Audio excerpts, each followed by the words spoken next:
Right, চলে যাব। Sorry আপনাকে ইন্টারাপ্ট করেছি, সরি। আবার চলে যাই ঘটনায়। লিসেনারদেরকে সবাই নতুন বছরের শুভেচ্ছা। আজকে আমি যে ঘটনাটি দিয়ে শুরু করতে চাচ্ছি সেটা আমি আমার যে জেলা রাজবাড়ীতেই ঘটে যাওয়া সেই ঘটনাটি যিনি শেয়ার করেছেন উনি সরকারি একজন ঊর্ধ্বতন কর্মকর্তা, সঙ্গত কারণে তার নাম বলছি না। তো আমাদের রাজবাড়ী যে জেলাটি, এই জেলাটির সদর থেকে যদি কয়েক কিলোমিটার উত্তরে যাওয়া যায় সেখানে আমাদের পদ্মা নদী পড়ে এখন। আচ্ছা। তো ওই পদ্মা নদীর ওখানে যে বাজারটি যে জায়গাটি, ওটা স্থানীয়ভাবে সেটা গোদার বাজার নামে পরিচিত। তো যারা রাজবাড়িতে যারা আছেন বা কখনো গিয়েছেন ওই অঞ্চলে, তারা হয়তো বা অনেক আগে গিয়ে থাকলে সেখানে ওই অঞ্চলে বড় একটা চর আগে ছিল, এখন সেটি নেই। 2005 সাল থেকে ওই চরটি এখন আর নেই। তো ওই চরটা দীর্ঘদিন ছিল, ওই চরেই একটি ঘটে যাওয়া ঘটনা। আমাকে যিনি বলেছেন ওনার পরিবারের সাথেই ঘটে যাওয়া, এবং ওনার দাদার মাধ্যমে এই ঘটনাটা শুরু। আর দাদা ছিলেন বেসিক্যালি কবর খোঁড়ে, এই পেশায় উনি ছিলেন আর কি, ওনার দাদা। আচ্ছা, কবর নিয়ে অনেকগুলো ঘটনা আছে আসলে। কবর খোঁড়েন আর কি, গোর খোদক বলতে আমরা স্থানীয়ভাবে যেটা বলি আর কি, উনি গোর খোদক ছিলেন। তো উনি স্বাভাবিকভাবে উনি একটা অভ্যাস ছিল যে উনি কোনো কবর টবর খোঁড়ার পর, সেটা দাফন হয়ে যাওয়ার পর উনি ওই, যেহেতু ওখানকার স্থানীয় কবরস্থানটা, ওই অঞ্চলের ওই চরের স্থানীয় কবরস্থানটা নদীর পাশে ছিল, তো উনি ওই কবর দেওয়া হয়ে যাওয়ার পর সব কাজ শেষ করার পর উনি গোসল করে তখন বাসায় যেতেন। এটা ওনার সবসময়ের একটা অভ্যাস ছিল আর কি। তো একদিন কোনো একটা লাশ রাতের বেলা আসে, সেটাকে সম্পূর্ণ কবর খুঁড়ে সেটাকে আবার দাফন কফন করতে করতে অনেক রাত হয়ে যায়। তো ওনার স্বাভাবিক অভ্যাস অনুযায়ী উনি পাশেই যে নদীটা ছিল পদ্মা নদী, ওখানে উনি গোসল করতে নামেন।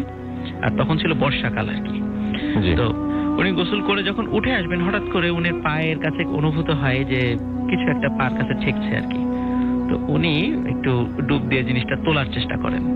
তো তুলে দেখলেন যে একটা মানুষের হাত ওনার হাতে উঠে এসেছে, এবং হাতটা দিয়ে যখন টান দিলেন তখন একটা পুরো বডি চলে এসছে আর কি। তখন উনি ওই সাহস করে পুরো বডিটা উপরে তুললেন। তোলার পরে ওই কবরস্থান তো পাশেই ছিল, যেহেতু একদম পাশাপাশি আর কি, ওই ঘাটের কাছে কবরস্থানটা।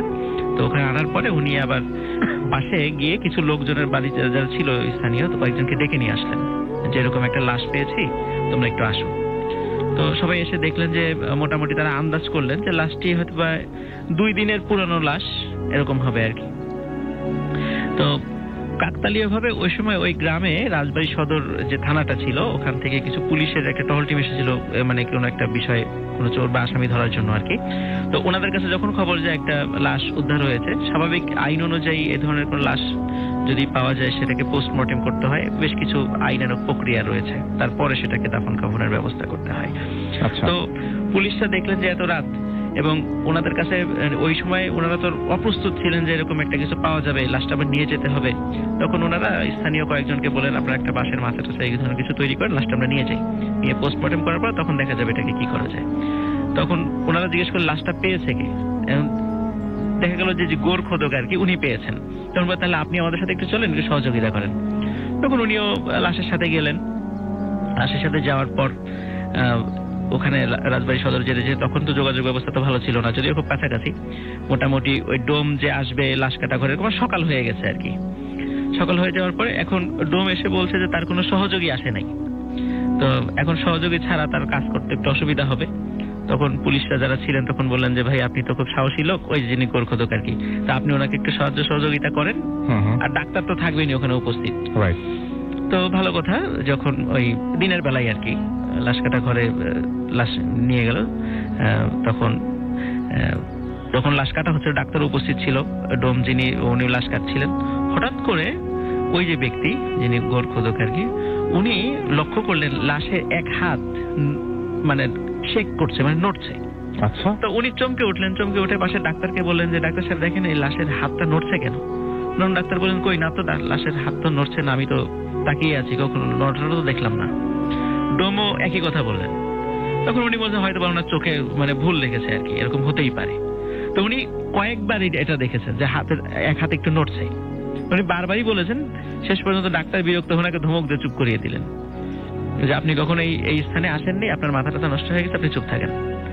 তো যাই হোক, যখন লাশ কাটা শেষ হয়ে গেল, কাটার পরে একটা খেজুরের পাতার একটা পাটি দিয়ে লাশটাকে মোড়ানো হয়, বেঁধে ফেলা হয় এবং তারপরে বলে দেওয়া হয় যে আসলে এই লাশটা এই মুহূর্তে সংরক্ষণ করার কোনো উপায় নাই, যেহেতু আরো 2 দিন আগে লাশটা পাওয়া গেছে, সুতরাং এটা দ্রুত দাফন করে ফেলতে হবে, যেহেতু কোনো পরিচয় পাওয়া যায় নাই, আপনি যেহেতু এটা পেয়েছেন আপনি আপনার তত্ত্বাবধানে লাশটা দাফন করার ব্যবস্থা করেন। তো উনি ওই লাশটা নিয়ে ওনার ওই গ্রামে চলে যান। আবার গ্রামে গিয়ে ওনার যে কবরস্থানের উনি দায়িত্ব ছিলেন সেইখানেই উনি জানাজা করে সবকিছু মানে প্রক্রিয়া শেষ করে ধর্মীয় নিয়ম কানুন যা আছে সেগুলো করে লাশটাকে দাফন করেন। তো দাফন যখন ওই এখানে আসলে একটা বলে রাখা ভালো, যখন ওই জানাজাটা হচ্ছে মানে কবরস্থানে যখন জানাজাটা হবে তখন হঠাৎ করে ওনারা লক্ষ্য করলেন যে পাশেই তো নদী, পদ্মা নদী, বেশ কয়েকটা নৌকায় মানে একই ধরনের ড্রেস পরা কিছু লোক, বড় বড় দাড়ি, মানে সাদা দাড়ি, সফেদ দাড়ি, এরকম খুব নুরানি চেহারা, এরকম 20-30 জন লোক আসলো কয়েকটা নৌকায়। আসার পরে ওনারা কারোর সাথে কোনো কথা বলেন নাই, ওনারা শুধুমাত্র জানাজায় শরীক হলেন। জানাজা শেষ হওয়ার পরে আবার ঠিক যেভাবে নৌকায় এসেছিলেন ওনারা ওইভাবেই নৌকায় চলে গেলেন। ওনারা কারা? ওনারা অবশ্য কথা বলার চেষ্টা করেছিলেন, সালাম দিয়েছিলেন, শুধুমাত্র ওনারা সালামের উত্তরই দিয়েছিলেন। ওনাদেরকে যখন প্রশ্ন করা হয়েছিল আপনারা কোত্থেকে আসছেন, ওনারা কোনো কথা বলেন নাই, ওনারা আবার ওই নৌকাতে চলে যান। তো এখানে একটা অদ্ভুত ব্যাপার ঘটে প্রথমত। এরপরে যেটা হয় সেটা হচ্ছে প্রথম কয়েকদিন যিনি ওই যে গোরখোদক উনি স্বাভাবিকভাবে ওনার কর্মকাণ্ড পরিচালনা করছিলেন। 3-4 দিন পর হঠাৎ করে রাতে উনি মানে একটা অদ্ভুত আওয়াজ শুনলেন যে উনি যেখানে ঘুমিয়ে আছেন মানে ওনার খাটের নিচে মানে বেড়াল যেরকম গড় গড় আওয়াজ করলে যে ধরনের শব্দ হয় ঠিক ওই ধরনের আওয়াজ হচ্ছে। তো উনি প্রথম দিকে মনে করছেন এটা হয়তো বেড়াল এরকম শব্দ করছে। তো উনি একটা ধমক দিলেন এরকম বা কিছু একটা শব্দ করলেন যাতে করে ওটা চলে যায়। তো কয়েকবার শব্দ করার পরে গেল না। উনি আবার একটু আলো জ্বালিয়ে খাটের নিচে চেক করতে গিয়েছেন যে আসলে এটা কি। তো যখন খাটের নিচে উনি চেক করতে গেলেন উনি খাটের নিচে কিছু পেলেন না। তখন যখন পেলেন না তখন মনে করছেন হয়তো এটা চলে গেছে। আবার যখন শুয়ে পড়লেন তখন উনি আবার মানে শুনতে পেলেন যে শব্দটা ঘরের বাইরে থেকে এখন হচ্ছে। তখন উনি মনে করলেন হয়তো চলে গেছে, ঘরের বাইরে থেকে শব্দটা করছে। তখন উনি আর এই বিষয় নিয়ে আর মাথা ঘামান নাই, উনি ঘুমিয়ে পড়লেন। এইভাবে প্রতি রাতে একই ধরনের ঘটনা ঘটা শুরু করলেন। কিন্তু এই যে কি যে শব্দ করছে এটা উনি খেয়াল করেননি। একদিন মানে 3-4 দিন হওয়ার পরে একদিন খুব বিরক্ত হয়ে রাতের বেলা ওই যখন জানালার বাইরে শব্দ হচ্ছিল উনি জানালার কপাটটা খোলেন যে এটা কি দেখি তো একটু, মানে কুকুরও না বেড়ালো না কিছুই তো পাই না, এটা কি আসলে জিনিসটা কি এত শব্দ করছে প্রতিদিন। তো খুলে যা দেখলেন তো উনি রীতিমতো মানে খুবই ভয় পান। খুলে দেখলেন ওই যে মানে খেজুরের পাটিতে মোড়ানো যে লাশটি ওনারা যে অবস্থা নিয়ে এসেছিলেন লাশ কাটা ঘর থেকে ঠিক ওই জিনিসটাই ওখানে দাঁড়িয়ে আছে, ওই খেজুরে মোড়ানো ওই লাশটা। তো উনি দেখে একদম পাটি মোড়া লাশ। আচ্ছা। উনি দেখে খুবই ভয় পান, ওখানে চিৎকার দিয়ে অজ্ঞান হয়ে মানে সেন্সলেস হয়ে পড়ে যান। ওনার স্ত্রী জেগে ওঠে, পরে বাড়ির অন্য সদস্যরা জেগে ওঠে। পরে যখন জ্ঞান ফেরে তখন বলে যে আমি এরকম জিনিস দেখেছি। তখন বাড়ির সদস্য বলে তুমি হয়তো ভুল দেখেছো, কারণ তুমি যেহেতু এই ধরনের কাজের সাথে ইনভলভ আছো, যেহেতু কবর টবর করো হয়তো বা এই কারণে একটু ভয়টা পেতে পারো, মনের মধ্যে মনের অজান্তে হয়তো এটা ভুল হয়ে গেছে, ভুল দেখেছো। আসলে ভাই এই ধরনের ঘটনা ওনার সাথে প্রতিনিয়তই ঘটা শুরু করলো। উনি রাতের বেলা বাসা থেকে মানে যখন রাতের বেলা কোনো কারণে ফিরতে আসেন বাসার পথে তখন দেখে ওই একই জিনিস দাঁড়িয়ে আছে। আচ্ছা। এইভাবে যখন বাড়ির সদস্যরা কেউ বিশ্বাস করে না, এরপরে ঘটলো অন্যরকম ঘটনা। সেটা হলো বাড়ির অন্য সদস্যদের সাথেও সেম ঘটনা ঘটা শুরু করলো। তারাও এখন ওই জিনিসটা দেখা শুরু করলো। যখন তারাও সবার সাথে শেয়ার করলো যে আমরা এরকম জিনিস দেখছি, তখন স্থানীয় লোকেরা মানে রসিকতা করে সবাই বলা শুরু করলো ওটা হলো ভূতের বাড়ি। ওই বাড়িতে যারা আছে সবাইকে জিনে মানে পজেসড, সবাই জিন পজেসড আর কি, এটা ভূতের বাড়ি। আচ্ছা। মানে চারিদিকে একটা রসিকতা শুরু হয়ে গেল তাদেরকে নিয়ে। তো যখন মানে উনি এইটা ঘটনাটা সলভ করার জন্য অনেক মানে যারা হুজুরের কাছে গিয়েছেন, পীর সাহেবের কাছে গিয়েছেন, বা ওঝা যারা আছে মানে জিনের ট্রিটমেন্ট যারা করে তাদের কাছে গিয়েছেন, তারা এই বিষয়ের কোনো কুল কিনারা করতে পারেননি যে আসলে এটা কেন হচ্ছে। তো যখন কুল কিনারা করতে পারলেন না, এরকম বাড়ির সদস্যরা আস্তে আস্তে অসুস্থ হয়ে যাচ্ছেন এই ধরনের ভয়ের এই বিষয়গুলো দেখে দেখে, তখন কোনো কারণে কোনো একদিন বাড়িতে কোনো লোক ছিল না, উনি একাই ছিলেন। উনি রাতের বেলা যখন ঘুমিয়ে আছেন তখন মধ্যরাতে হঠাৎ করে উনি মনে হলো যে ওনার পাশে কেউ শুয়ে আছে, কিন্তু উনি তো জানতেন যে বাসায় কেউ নাই। তো যখন আলো জ্বালালেন তখন দেখলেন যে ওনার মানে বিছানায় ওনার পাশে ওই যেই মানে খেজুরের পাটিতে মোড়ানো যে লাশটি ওইটি। উনিও তখনই আবার চিৎকার করে সেন্সলেস হয়ে যান। ওনার চিৎকারে যখন ওই গ্রামের আশেপাশে যারা শোনেন আর কি, তখন তারা আসেন, তখন ওনাকে সেন্সলেস অবস্থায় পান। এবং এই বিষয়টা ওনার সাথে মানে ওনার ফ্যামিলির সাথে রীতিমতো মানে প্রতিনিয়তই ঘটতে থাকে। তো যাই হোক, ওনার স্ত্রী তো ওনাকে একদিন খুব ভালো মতো ধরেন যে আসলে এটা কেন এরকম আমাদের সাথে ঘটছে। আগে তো এই ধরনের কোনো ঘটনা ঘটে নাই, বা ওঝা তান্ত্রিক বা এই যে পীর ফকিরের কাছ থেকে নিয়ে আসা কোনো তদবিরও কাজ হচ্ছে না কেন, কি আসলে ঘটনাটা কি তুমি বলো আমাকে, তুমি কিছু জানো কিনা, বা এমন কোনো ঘটনা ঘটেছে কিনা যেটা তুমি লুকাচ্ছ সবাইকে। তখন উনি বলেন যে হ্যাঁ, আমি একটা বিষয় লুকাচ্ছি। সেটা হচ্ছে লাশটা উনি যখন পানিতে পেয়েছিলেন তখন লাশের সাথে একটা ব্যাগ ছিল, ছোট ব্যাগ ছিল, যেটা ওনার শরীরের সাথে বাঁধা ছিল। তো ওই ব্যাগের মধ্যে মানে অনেকগুলো টাকা ছিল। আচ্ছা। এবং ওখানে ওনার ঠিকানাও ছিল। উনি টাকার লোভে ওই ঠিকানাটা উনি গোপন করেছিলেন, এবং উনি ওই টাকার 1 টাকাও খরচ করেন নাই, কিন্তু ওই টাকাটা উনি রেখে দিয়েছিলেন আর কি। তো বললেন যে এটা আমার খুব একটা অন্যায় হয়েছে, হয়তো এই কারণে আল্লাহ আমাকে এই শাস্তিটা দিচ্ছেন। তখন রাসেল ভাই উনি ওই ঠিকানা ধরে ওনাকে খোঁজ করা শুরু করেন যে এটা আসলে কার। আচ্ছা। তো তখন হতো কি, ওই আমাদের যে রাজবাড়ী যে ওই এলাকাটা, ওখান থেকে ওই পাশে নদীর ওই পাশে হচ্ছে পাবনা জেলা। তো পাবনায় ওদিকে অনেক ব্যবসা বাণিজ্য ওই সময় হতো আর কি নৌপথে। এখন অনেকটা কমে গেছে আর কি, তখন হতো আর কি নৌপথে। তো উনি অনেক খোঁজ খবর করে জানতে পারলেন এই লাশটি পুরান ঢাকার একজন ব্যবসায়ী। আচ্ছা। তো উনি ওনার পরিবারের লোকদেরকে গিয়ে এই তথ্যটা দিলেন যে আমরা এরকম একটা লাশ পেয়েছিলাম, এই ব্যাপার, এই যে ওনার সাথে টাকাগুলো ছিল। ওনারা অনেক ধনী আর কি পুরান ঢাকায়। তো ওনারা বললেন যে আসলে আমার ওনার যে ওয়াইফ ছিলেন বলে যে আমার হাজবেন্ড এরকম ব্যবসা করার জন্য এরকম যেতেন, তৎকালীন তো মোবাইল টোবাইল এগুলো ছিল না। তো এরকম দীর্ঘ সময় ধরে মাসখানেকের জন্য আবার ফিরে আসতো ব্যবসা করে। এখানে তাদের পুরান ঢাকাতে ব্যবসা আছে।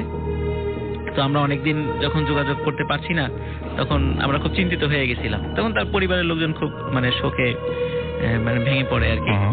রাসেল ভাই ওই ওনারা তো তার ডিটেলস ঠিকানা দিয়ে দিলেন। ওনার পরিবারের লোকজনও একাধিকবার ওই জায়গাতে কবর জিয়ারত করার জন্য এসেছিল। আচ্ছা। আমাকে সর্বশেষ বলেছেন যে 95 বা 96 সালের দিকে ওই যে যেই ব্যক্তির কবর ওখানে হয়েছে তার নাতি এবং নাতনিরা বিদেশ থেকে এসে কবর জিয়ারত করার জন্য এসেছিলেন। তো এখন 2004-05 সালের পর ওই চরটা এখন আর নাই। যারা রাজবাড়ির যারা আছেন তারা জানেন যে ওই চরটা এখন আর নাই, ওটা একদম নদীতে বিলীন হয়ে গেছে। ওই কবরস্থানও এখন আর কিছুই নেই ওখানে। আচ্ছা। তো তারপর থেকে অদ্যাবধি ওখানে ওই ফ্যামিলির কেউ আর আসেন নাই। আর ওনারা খোঁজ নিয়েছিলেন যে ওই ফ্যামিলির এখন সবাই বিদেশ চলে গেছেন। এখন ঢাকাতেও সেরকম কেউ কিছু থাকে না। তো মোটামুটি এটাই ছিল রাসেল ভাই আমার first. Thank you very much আপনার প্রথম ঘটনার জন্য। আপনাকে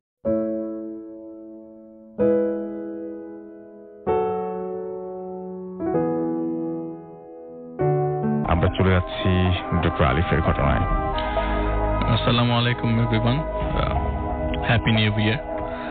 রাসেল ভাই আবারও ঘটনা শেয়ার করে নিয়ে আসলাম আপনাকে। Happy new year. আপনাকে জানানো হয়নি যদিও। যে ঘটনাটা আজকে বলতে যাচ্ছি, সবাইকে একটু রিকোয়েস্ট করবো যে আসলে একটু চিন্তা করতে, যে ঘটনাটা কিরকম হতে পারে, মানে একটু ডিপলি চিন্তা করতে সবাইকে রিকোয়েস্ট করবো। তো যে ঘটনা বলবো সেটা বরিশালের একটি জায়গা, নামটি বলছি না। বরিশালে যে জায়গাটার ঘটনা বলবো, তার যার ঘটনা শেয়ার করবো তিনি একজন ইমাম সাহেব। ওই রিজিয়নের একটি মসজিদের, ছোট্ট মসজিদের একটা ইমাম। তার বয়স তখন 45 বছর হবে, এবং এটা আজ থেকে প্রায় 27 বছর আগের ঘটনা, 1989 সাল। হয়তো লাইফ চেঞ্জিং ঘটনা বলতে পারেন। এবং ওই ইমাম সাহেবের এলাকায় খুব নাম ছিল, ডাক ছিল, এবং কারোর সাথে 7-5-এ উনি ছিলেন না। সবসময় খুব ভদ্র একটা লাইফ লিড করতো, এবং বলে না যে বাড়ির মাঝখান দিয়ে হেঁটে যায় ইমাম সাহেবরা, উনি যেটা করতেন না। উনি সবসময় মেইন রাস্তা দিয়ে হেঁটে যেতেন, সেজন্য ওনার সুনামও সবচেয়ে বেশি ছিল। আচ্ছা। তো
সবাইকে মানিয়ে নিজেকে মানিয়ে তিনি রওনা দেন ওই জায়গার উদ্দেশ্যে বিচার করতে। তো ফজরের নামাজ পড়ে বাড়িতে মসজিদে নামাজ পড়িয়ে তিনি রওনা দেন এবং মসজিদে একজনকে দায়িত্ব দিয়ে যান নামাজ পড়ানোর জন্য বাকিরা ভক্তের। আচ্ছা। তো সে একটা পর্যায়ে যখন হেঁটে নৌকা পার হয়ে ওই জায়গায় পৌঁছান, তো পৌঁছাতে পৌঁছাতে দুপুর 2টা বেজে যায়। জোহরের নামাজ শেষ করে বিচার শুরু করেন এবং বিচার শেষ হতে মাগরিবের আজান দিয়ে ফেলে। তো মাঝখানে একটু বলে রাখি রাসেল ভাই, উনি যখন বিচার শুরু করেন তখন একজনকে বলেছিলেন যে আমার তো যেতে যেতে মাগরিবের পর হয়ে যাবে, তা আমাকে ওই বাড়ির অতটুকু পর্যন্ত আগাই দিস। আচ্ছা। কিন্তু বিচার যখন শেষ হলো, বিচার শেষ হওয়ার পরে ওই লোকটাকে আর খুঁজে পাওয়া যায়নি, মানে ওইখান থেকে হয়তো সে কোনো কাজে চলে গেছে। তো আল্লাহর নাম নিয়ে সে চিন্তা করলেন যে যাক এখন রাস্তা হাঁটাতে কিছু করার নেই, আর ওনার যে রাস্তায় উনি যাবেন সেই রাস্তায় আসারও লোক নাই কেউ যে ওনার সাথে কথা বলতে বলতে বা একা একা রাস্তাতে রাসেল ভাই মাগরিবের পরে অন্ধকার হয়ে গেছে অলমোস্ট, রাস্তাতে হেঁটে যাওয়াটা কেমন না, তো অনেক দূর, নিজের বাড়ি থেকে অনেক দূর, কাছাকাছি নিজের বাড়ি হলে একটা কথা ছিল। তো রাস্তায় হাঁটছে প্রায় ঘন্টা খানেক, হাতে কোনো ঘড়িও ছিল না এবং আনফরচুনেটলি বাড়ি থেকে কোনো টর্চ লাইটও সে আনতে পারেন নাই। তো যতটুকু আলো, গ্রামের মানুষ তো গ্রামের আলোর পথে অন্ধকারেই অনেকে হাঁটে, অনেকে অন্ধকারেই অনেককে চেনে। তো হাঁটতে হাঁটতে প্রায় ঘন্টা খানেক হাঁটার পর তিনি শুনতে লাগলেন আশেপাশ থেকে এশার আজান পড়ছে। তো এশার আজান পড়ছে যে এখন উনি নিয়ত করলেন যে আমি এখন এশার নামাজটা না পড়ে আগাবো না। আচ্ছা। এখন আশেপাশে মসজিদ খোঁজার পালা। হঠাৎ করে সামনে একজন লোক পেলেন। লোক তার ভাষ্য মতে লোকটার হাইট কমপক্ষে 6 ফিট হবে এবং লোকটাকে সে জিজ্ঞেস করলেন যে এখানে কি আশেপাশে কোনো মসজিদ আছে কিনা। আচ্ছা। লোকটা একটা রাস্তা দেখাই দিল যে আপনি সোজা যে ডানে বাই একটা মোচড় নিলেই সামনে একটা মসজিদ পাবেন, খুব বেশি বড় মসজিদ না, ছোট মসজিদ, আপনি ওই মসজিদে নামাজ পড়তে পারেন। তো সে কি করলো, ওই রাস্তা দেখে বিসমিল্লাহ বলে ওই রাস্তা দিয়ে হাঁটা শুরু করলো। অচানা একজন মানুষের কথা শুনে হাঁটছে, তো তার কাছে রীতিমতো একটু ভয়ই লাগছে যে আসলে হাঁটছি কোন রাস্তা দিয়ে হাঁটছি। ইভেন রাস্তার মাঝখানে যাওয়ার পথে তার মনে হলো আমি যদি এখন ব্যাক করি আমি আর চিনবো না, মানে আমার কারো হেল্প লাগবে। আচ্ছা। তো তিনি কি করলেন, ওই মসজিদ খুঁজছে। তো উনি যতই ভিতরে ঢুকছে ততই আজানের আস্তে আস্তে আজানের শব্দটা ক্ষীণ হতে থাকলো, যে তিনি মনে করছেন যে আমি ভিতরে ঢুকছি হয়তো বা এখন মসজিদের থেকে আরো দূরে সরে গেছি। তো হঠাৎ করে একজন মহিলাকে দেখলেন উনি। তো মহিলাকে দেখলেন, মহিলা গোয়াল ঘর থেকে ঘরের ভিতরে ঢুকবে এমন সময় এক মহিলাকে জিজ্ঞেস করলেন যে আপা এখানে আশেপাশে কোনো মসজিদ আছে কিনা। তো মহিলা তাকে বলল আপনি তো একটু ঘোরা রাস্তায় চলে আসছেন, একটু বেশি দূর চলে আসছেন। হ্যাঁ, ঘোরা রাস্তায় চলে আসছেন, আপনি পিছনে যে টার্ন নিলে মসজিদ পাবেন একটা, একটু হাঁটতে হবে 3-4 মিনিট। তো উনি বললেন যে ঠিক আছে। তো উনি হেঁটে একটু সামনে আগানোর পর দেখলেন যে আরো গভীরে ঢুকে গেছেন এবং মোটামুটি তার রাস্তার মনে নাই যে সে কিভাবে এসছেন, অন্ধকার। তো একটু পরে যখন সামনে যিনি দেখলেন একটা মসজিদ, ওনার কথায় এমন মসজিদ আমি কখনো দেখি নাই। এরকম মসজিদ আমার এই 45 বছরের লাইফে এই এলাকায় আছে তো পরের কথা, আমি বাংলাদেশে কোথাও আছে বলে মনে করি না। এত সুন্দর মসজিদ, এত সুন্দর মসজিদ, এটার অজুখানাও এত সুন্দর। আমি ভেতরে ঢুকবো কি ঢুকবো না, এক পর্যায়ে তিনি ডিসিশন নেন না নামাজ তো পড়তেই হবে। তো এই মসজিদে হঠাৎ করে আজান পড়া শুরু হলো, তিনি ডিসিশন নিলেন না ঢুকবেন এবং তার ভাষ্য মতে এটা সৌদির কোনো বাদশাহী বানিয়ে দিয়ে গেছে।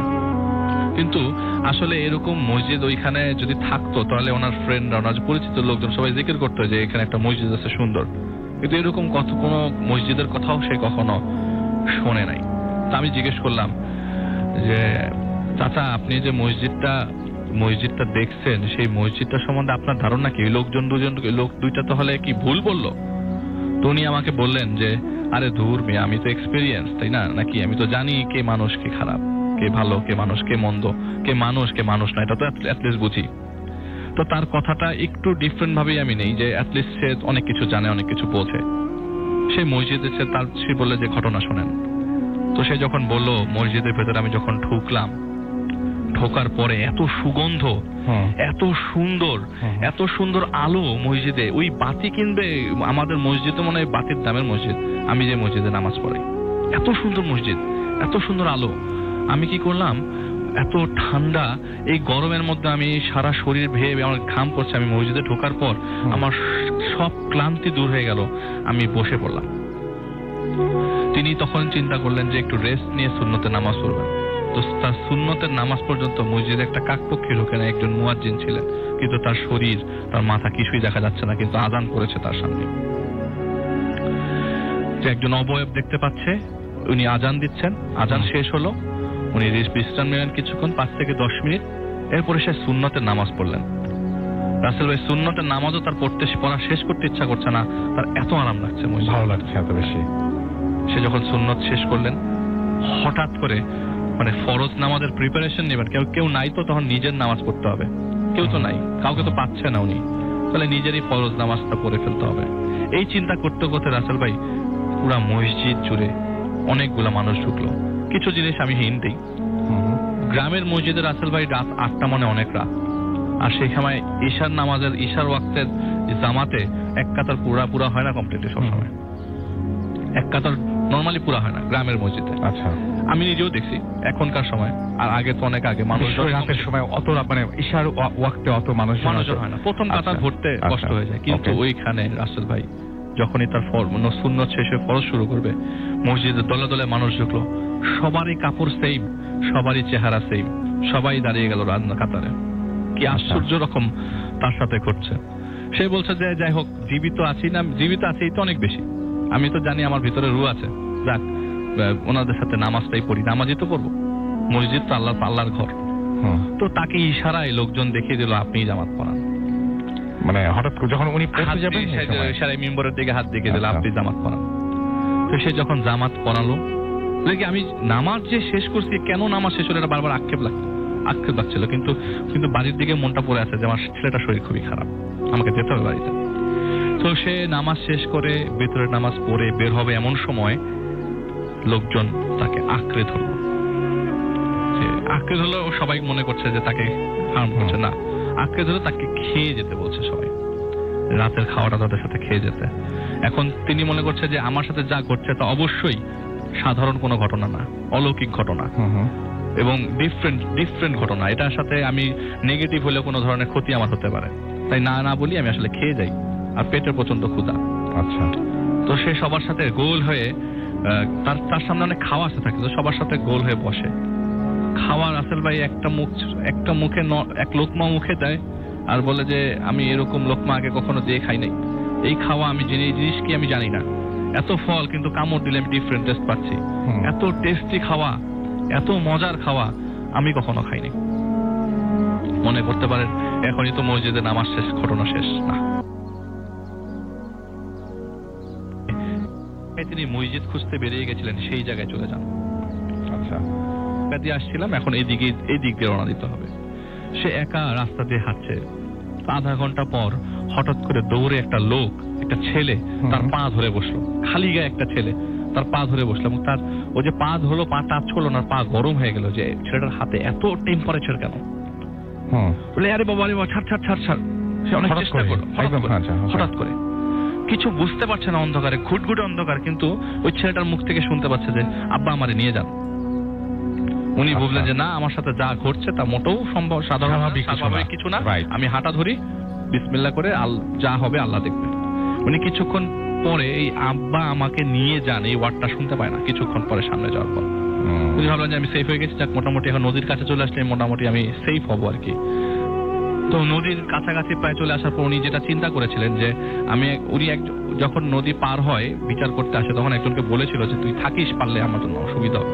আচ্ছা, যাওয়ার পথে রাসেল ভাই একটু লেন্দি করে মানে লেন্দি, কোনো সমস্যা নাই, আমাদের টাইম আছে, একদম সুন্দর করে শুনি আমরা। নদীর কাছে যে সে দেখলো যে একটা নৌকাও নাই, নদী পার হবে কিভাবে, ঘুটঘুটে অন্ধকার একদম। তো আশেপাশে দুইটা ডাক দিল যে কেউ আছে কিনা, কিন্তু কারো কাছে কোনো রিপ্লাই পায় নাই। রিপ্লাই পাবে কি করে, ওই সময় সবাই ঘুমন্ত অবস্থায়।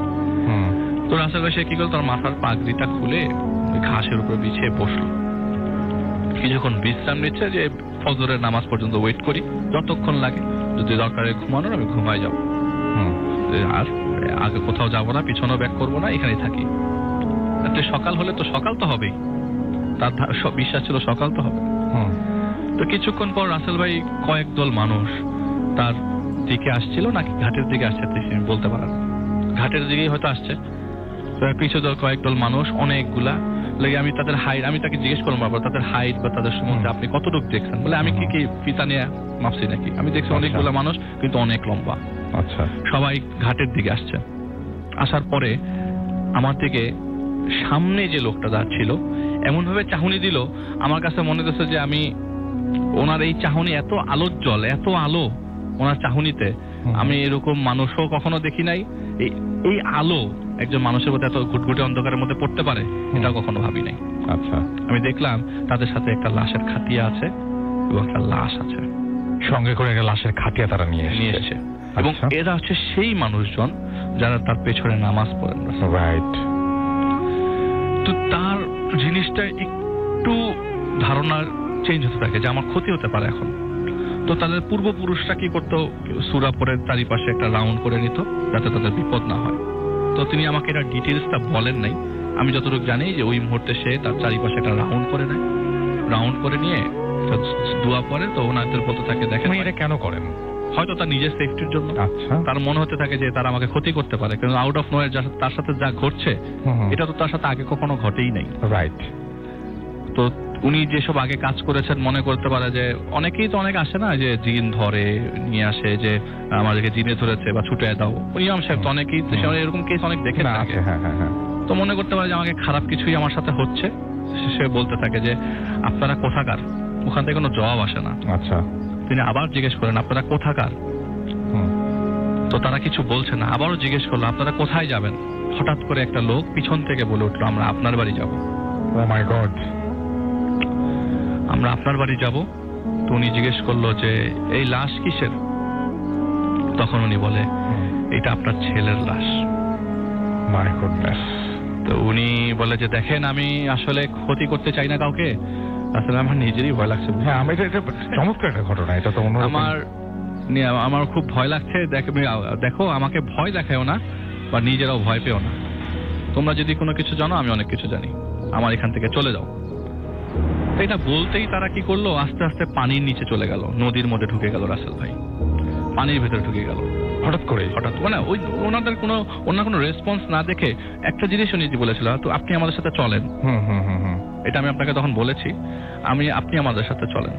তো উনি বললো তোমরা কোনো ক্ষতি করতে চাই না, তোমরা তোমাদের মতো থাকো, তোমার মতো চলে যাও, আমাকে কোনো ডিস্টার্ব করো না। আচ্ছা। তো তারা কি করলো, পানির মধ্যে চলে গেল। আচ্ছা।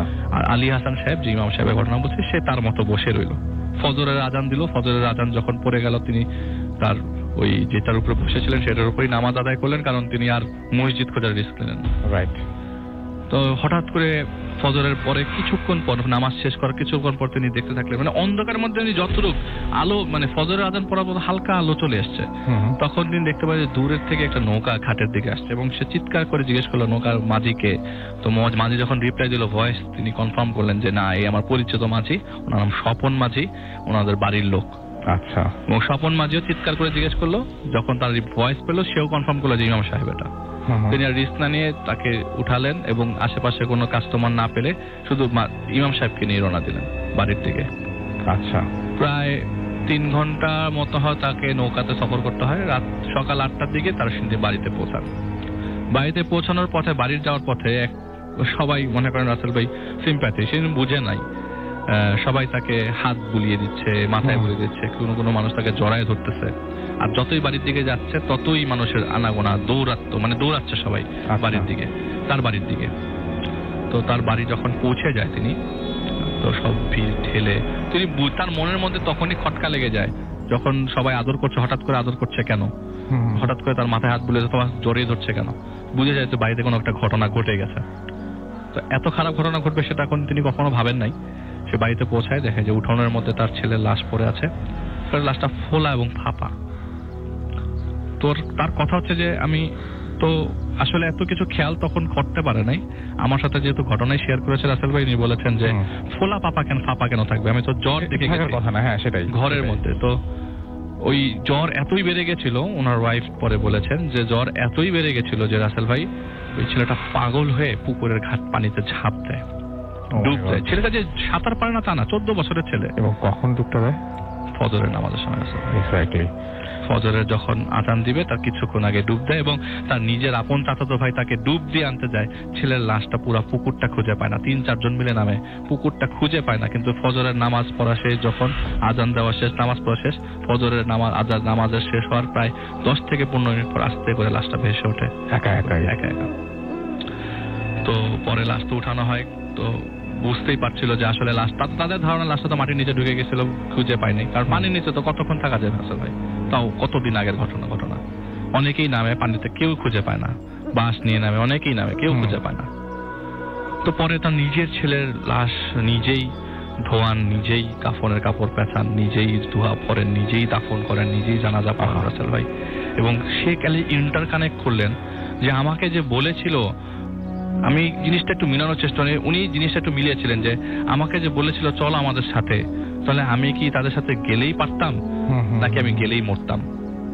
তার কোয়েশ্চেনটা সবসময় তার নিজের কাছে এটাই, তাহলে আমি আসলে মনে হয় ছেলেটাকে পেতাম, কিছুক্ষণের জন্য হলে তো পেতাম, আমি থাকলে হয়তো বা সে পানিতে জীবনে এই দুঃখটা থেকে গেছে, এই দুঃখটা আছিল, এখনো পর্যন্ত আছে। তো এখন পর্যন্ত আছে সেটা বললে ভুল হবে রাসেল ভাই। আমি ওনার কাছ থেকে যখন ঘটনাটাই নিই তো অনেকদিন আগে, প্রায় 10 দিন আগে, এই গত 3 দিন আগে মারা গেছেন। ওনার বয়স অনেক হয়েছিল, হঠাৎ করে আমি শুনি যে আমাকে ওনার কাছে নিয়ে গেছিলেন, তিনি ফোন দিয়ে বলেন যে আলী আসাদ সাহেব মারা গেছেন। 3 দিন আগে রাসেল ভাই, আমি এখানে আসছি না, আজ থেকে 3 দিন আগে। আচ্ছা, এটাই ছিল রাসেল ভাই ঘটনা।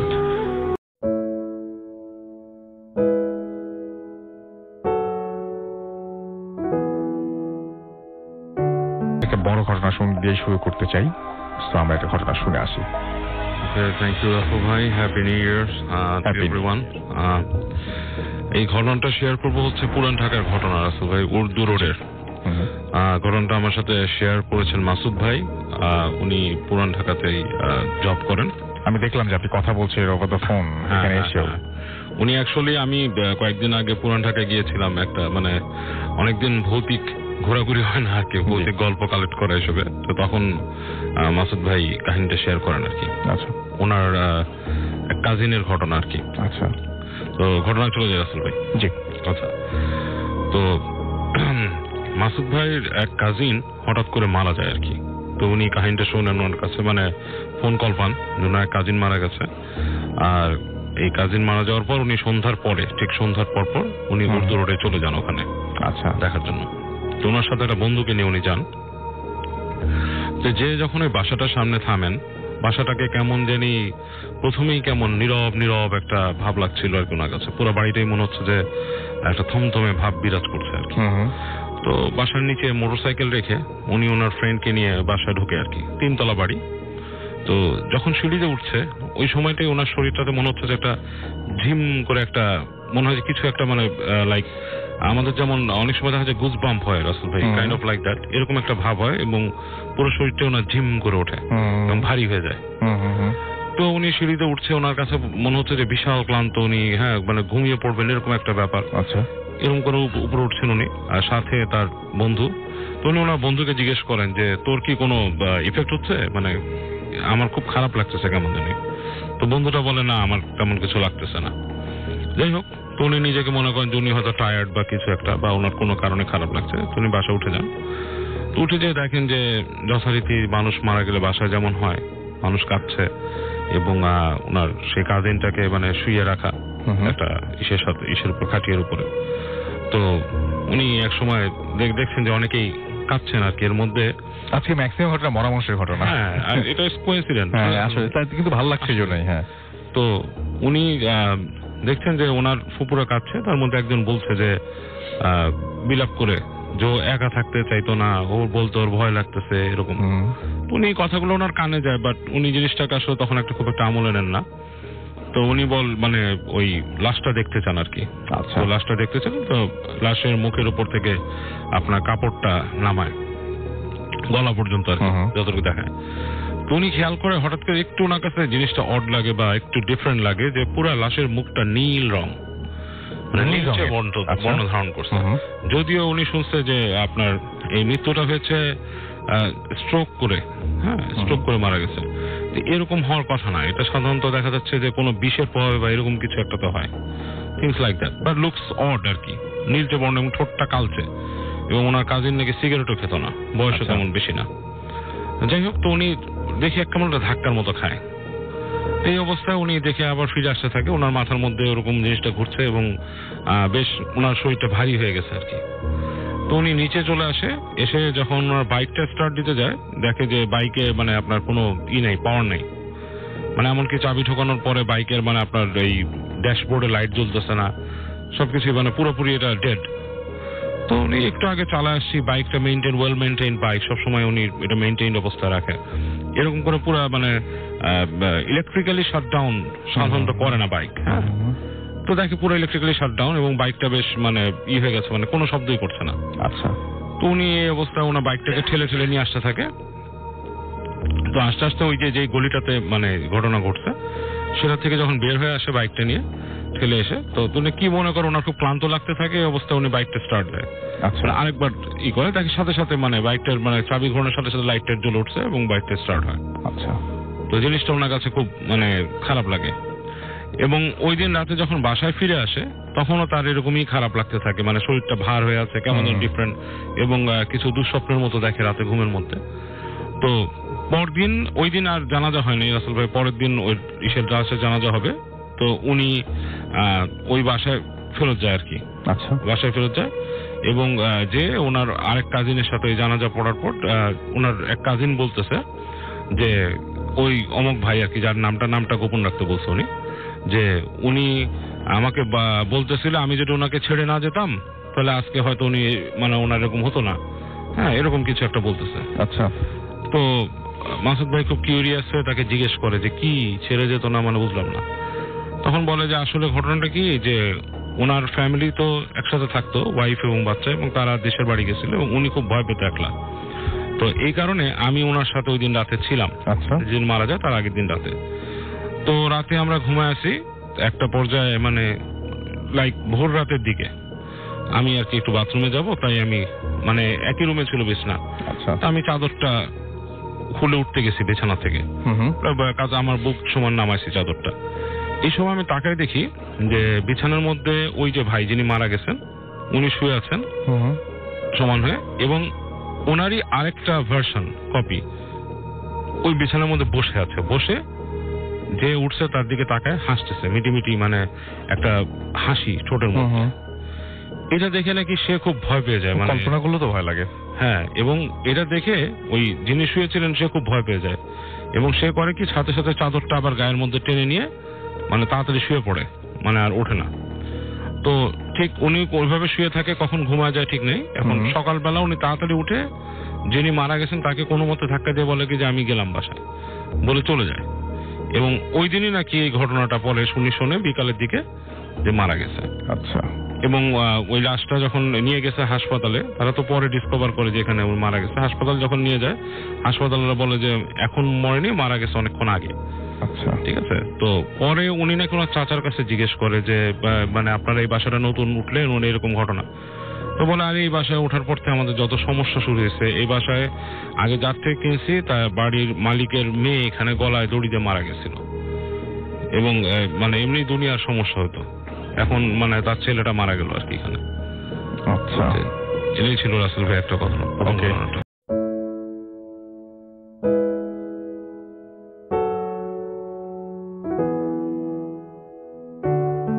থ্যাংক ইউ রাসেল ভাই।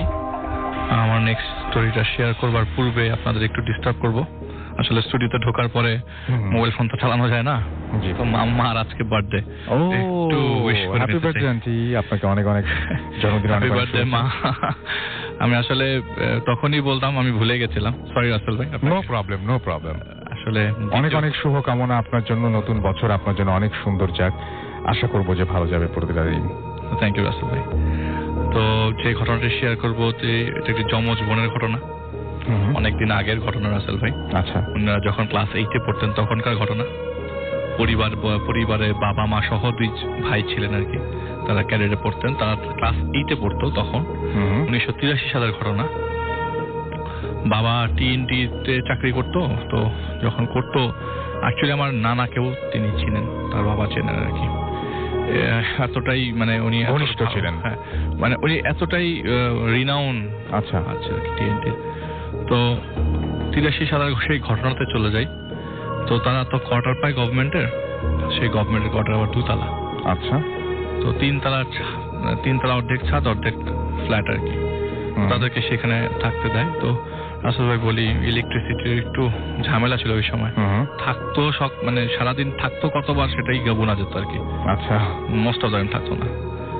তো তাদের 2 জনের লাইফে এরকম ঘটনা ঘটতে পারে এরা কখনো কল্পনা করতে পারে নাই। সেদিনের ঘটনায় চলে যাই।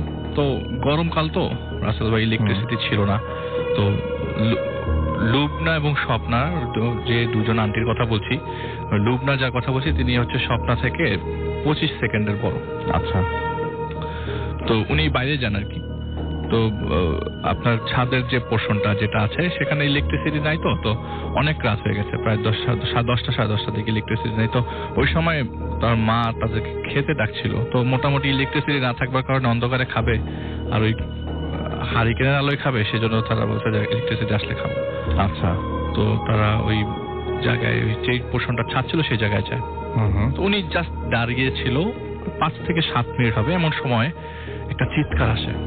এক চিৎকারে দৌড় দিয়ে যায় এবং এই চিৎকারটা স্বপ্নারা তখন তিনি বুঝে ফেলেন। এক দৌড়ে রুমে যান এবং দেখেন যে স্বপ্না পড়ে আছে মেঝেতে। তো ওনাকে উঠানোর পরে যখন জ্ঞান ফেরে তখন জানতে চায় যে আসলে কি ঘটেছিল, তোর সাথে তুই এরকম পড়েছিল কেন, হঠাৎ করে অজ্ঞান হয়ে গেলি কেন? তখন তার ছোট বোন যে বলছে স্বপ্না, ছোট বোন বলতে কি 25 সেকেন্ডের ছোট, তো উনি বলতে লাগলেন যে আসলে আমি ইলেকট্রিসিটি যখন ছিল না তখন আমি ওয়াশরুমে ছিলাম, চুল আঁচড়াচ্ছিলাম আপনার আয়নার দিকে। হঠাৎ করে ইলেকট্রিসিটি চলে যাওয়ার পরে আমি রুমের দিকে যাই। এইটা পরে একটু ভীত সন্তুষ্ট আর কি, আমি রুমের দিকে যাই। এমন সময় হালকা আলোয় বুঝতে পারি কে যেন আমার টেবিলের পাশে দাঁড়িয়েছিল। আচ্ছা। আমার পড়ার টেবিলের পাশে। আমি আরো কাছে যাওয়ার পর দেখি যে পড়ার টেবিলের পাশে যে দাঁড়িয়েছে তার সাথে কোনো মাথা নাই এবং সব জোরে জোরে হাসছে, সাউন্ড পাচ্ছে, কিন্তু উনি কে আমি জানি না। এরপরে তাকে ধরার এক প্রচেষ্টা চালায়। ধরার প্রচেষ্টা চালায় তিনি বাড়ি পুনে ওই রুমটা পুরো দৌড়ে গিয়ে বাইরে গিয়ে পড়ে যায় রুম থেকে বের হয়ে। তো এটা ছিল ঘটনা রাসেল ভাই। তো সাথে সাথে বাসায় বাবাকে জানানো হয়, ওনাদের বাসা বাবাকে জানানো হয়। তো যেহেতু রিসেন্টলি শিফটেড গভর্নমেন্ট কোয়ার্টার, তো এখনই তো শিফট করা যাবে না। তার প্লাস মেয়ের এখন প্রেশার দিচ্ছে যে ওই মেয়েটা, ছোট মেয়েটা স্পেশালি, যে তো বড় মেয়েটা বলছে যে তুই তো সব ওই বুয়ার কাছ থেকে ভূতের গল্প টল্প শোনো, গ্রামের ভূতের গল্প টল্প শোনো, তো ভুল হতে পারে। তো হুজুর এসে তো হুজুরের কাজ করে যায়, পানি দিয়ে যায়, পানিটা ছেটাতে বলে বাসায়। তো হুজুর চলে যাওয়ার পরে খুব নর্মাল লাইফ, সবকিছু নর্মাল হয়ে যায়। অ্যাবনর্মালিটিস আসলে রাসেল ভাই এটা হঠাৎ করেই হয়। আচ্ছা, হ্যাঁ। তো সবাই বলতে থাকে যে এটা তোর হ্যালুসিনেশন অথবা তোর খারাপ কিছু চিন্তা অথবা তোর মাথায় সামনে চলে আসে, সেটা থেকে ভাবনার কারণে হয়তো এরকম হচ্ছে। তুই এটা ফিল করতেছিস, যাকে এটা বাদ দে, এটা মাথা থেকে সরাই ফেল। মানে সবাই যেরকম ভাবে আর কি, প্রথম ব্যাপারটা উড়িয়ে দেওয়া, সাধারণ মানুষরা যেভাবে করে, হ্যাঁ আপনি হলেও তাই করতেন। সেটাই। তো রাসেল ভাই এখন কিছুদিন পর, তার 15 থেকে 20 দিন পরে প্রচন্ড বৃষ্টি পড়ছে হঠাৎ, পয়লা বৈশাখের পরে, তো মানে কাল বৈশাখী ঝড়, চারিদিকে প্রচন্ড বৃষ্টি এবং শব্দ, স্পেশালি হচ্ছে দরজা জানালা বাজ পড়ার শব্দ, বাড়ি খাওয়ার শব্দ এবং চারিদিকে গাছের পাতা যে নড়ছে এটার শব্দ, মানে খুব খারাপ অবস্থা। খুব বেশি সময় না, রাত্রে 8:30 কি 9টা বাজে। তো ওনারা চাচ্ছিল যে বৃষ্টির মধ্যে বাইরে যে ভিজবে, তো অভ্যাসটা ওরকমই আর কি, ছোট বাচ্চা মানুষ তো, এইটা পরে কত বড়, বেশি বড় না।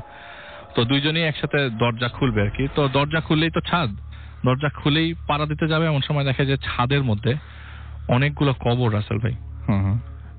একটা লোক কোনায় কবর খুঁড়ছে এরকম ছাদের মধ্যে কোদাল দিয়ে।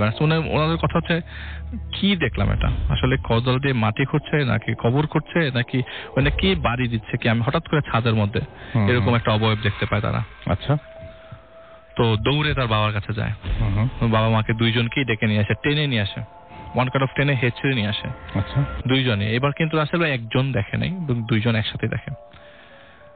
তো বাবা মা বলে কোথায় কি, কোথায়, আমি তো কিছু, সবকিছু নর্মাল, কোনো কিছুই দেখতে পাচ্ছে না। এবং বাইরের থেকে ভিতর থেকে হারিকেনটাও নিয়ে পর্যন্ত এসছে যে আসলে ছাদটা তো অন্ধকার, ছাদের মধ্যে কিছু দেখা যায় নাকি, ভেতরে যায়, কিন্তু বৃষ্টি তো রাসেল ভাই যেতেও পারছে না। আচ্ছা। তো বাবা বলে যে ধুর এগুলি বাদ যেত, তোরা যে বাসায় রুমে যা ঘুমা।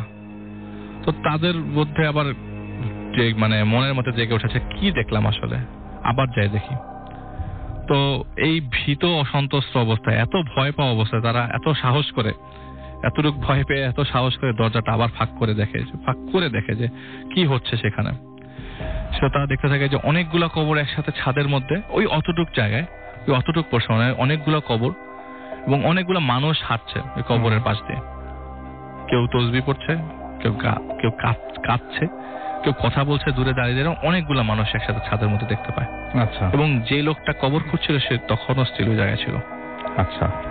তো তারা ব্যাক করে এসে বাবাকে খুব জোর প্রেসার দেয় যে এই বাসাটা চেঞ্জ করতে হবে, আমরা এখানে থাকবো না। আচ্ছা। এরকম যদি হতে থাকে তাহলে আমাদের উপর এফেক্ট পড়বে, বেশ ভালো এফেক্ট পড়বে।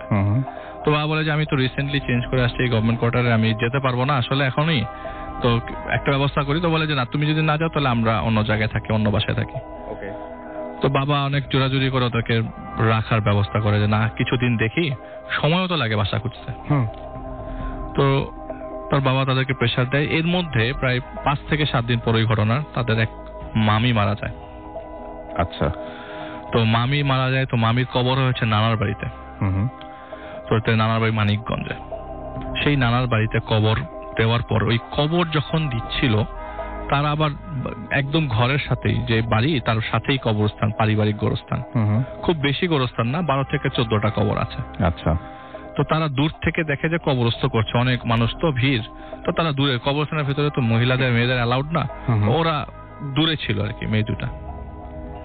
তো বাসায় আসে প্রায় 10, ওই মারা যাওয়ার সব টুলখানি শেষ করে বাসায় আসে যখন 13 দিন পর, হঠাৎ করে আবারও তারা ছাদে যাবে, এমন সময় দরজা খুলে ছাদে পাড়া দিতেই দেখে যে ঠিক একই রকম যে কবরস্থানটা তারা পারিবারিক গোরস্থান দেখে এসছে নানার বাড়িতে, ঠিক একই রকম গোরস্থান ওই তাদের ছাদের উপরে, একই রকম সেই কয়টা কবর। এটা হতে পারে তাদের হ্যালুসিনেশন, হতে পারে তাদের রং ধারণা, হতে পারে তাদের ভুল ধারণা, কিন্তু দুজন একসাথেই দেখার কথা না। ফলে একজন দেখবে যে আগে এফেক্টেড হয়েছিল, সে প্রথমে অজ্ঞান হয়ে গেছিল, সে দেখতে পারতো, কিন্তু দুজন একসাথেই দেখে। এরপর থেকে একদম জোর করে তার বাসাটা চেঞ্জ করে ফেলে, এবং যে হুজুরটা এসেছিল সেও বলে যে এখানে একটা খারাপ নজর আছে, আপনারা বাসাটা চেঞ্জ করে ফেলে আপনাদের জন্য ভালো হবে। বাসাটা চেঞ্জ করে ফেলে, কিন্তু ওই এফেক্টটা অনেক দিন রয়ে যায় তাদের দুই বোনের মধ্যে। এতে তাদের পড়াশোনার দিকেও ভালো প্রেশার পড়ে, ভালো ইফেক্ট পড়ে। তো রাসেল ভাই, এটাই ঘটনা ছিল যে তারা ওই বাড়িতে এই কয়েকদিন, প্রায় 1.5 মাস যে কয়েকদিন ছিল, সেই কয়েকদিনই 1.5 মাস খুব ভয়ে ছিল, এবং এই কন্ডিশনগুলো তাদের সাথে কয়েকবার ঘটে যায় ওই বাসাতে। অনেক ধন্যবাদ আলিফ আপনার ঘটনার জন্য, আপনাকে। এবং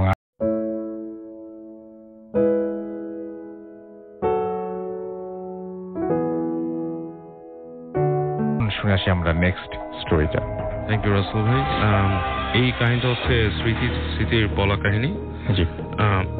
স্মৃতিদের ফ্যামিলিতে আসলে অনেক বড় একটা ফ্যামিলি, আর ওদের ফ্যামিলিতে আপনার রেশারেশি আছে, মানে প্রপার্টি নিয়ে বেশ বড় একটা রেশারেশি আছে। তো ওদের ফ্যামিলিতে ওর বাবা ছিল সবচেয়ে বড় ফ্যামিলির মধ্যে, এবং সব মানে যখন প্রপার্টি ভাগাভাগি হবে তখন সেই ক্ষেত্রে আর কি ওদেরই ছেলে মেয়েদের মধ্যে আর কি মানে বন্টনটা ওভাবে হবে, এরকম কিছু ব্যাপার স্যাপার আছে। তো যাই হোক, তো ওরা 2 বোন আর কি, ওরা 2 বোন। তো ওর বাবা মার খুব ইচ্ছা ছিল যে ওর যখন বড় বোন হয় আর কি, প্রথম বোনটাই যাতে ছেলে হয়, তাহলে তাদের প্রপার্টি বন্টনে কিছু সুবিধা হতো আর কি, যেটা মানে হয় অনেক ফ্যামিলিতে। তো সেরকম, তো এখানে যেটা হয় যে ওর বড় বোন তো বড় বোনই হয়। তো কিন্তু বড় বোন হওয়ার আগে ওর আম্মুকে ফ্যামিলির কিছু মানুষ ব্ল্যাক ম্যাজিক করে, হ্যাঁ, এবং সেইটা করার ফলে যেটা হয় যে উনি যখন নাকি ওকে পেটে নিয়েছিলেন তখন কিছু সমস্যার সম্মুখীন হন, এবং ওর বড় বোন হওয়ার সময় থেকেও কিছু প্রবলেম উনি দেখতেন, এবং মানে ওই যে আপুটা ছিল সেও ছোটকাল থেকে অনেক কিছু ফেস করে আসছে, এবং মানে তার সাথে অনেক উদ্ভট জিনিস ঘটে লাইফে।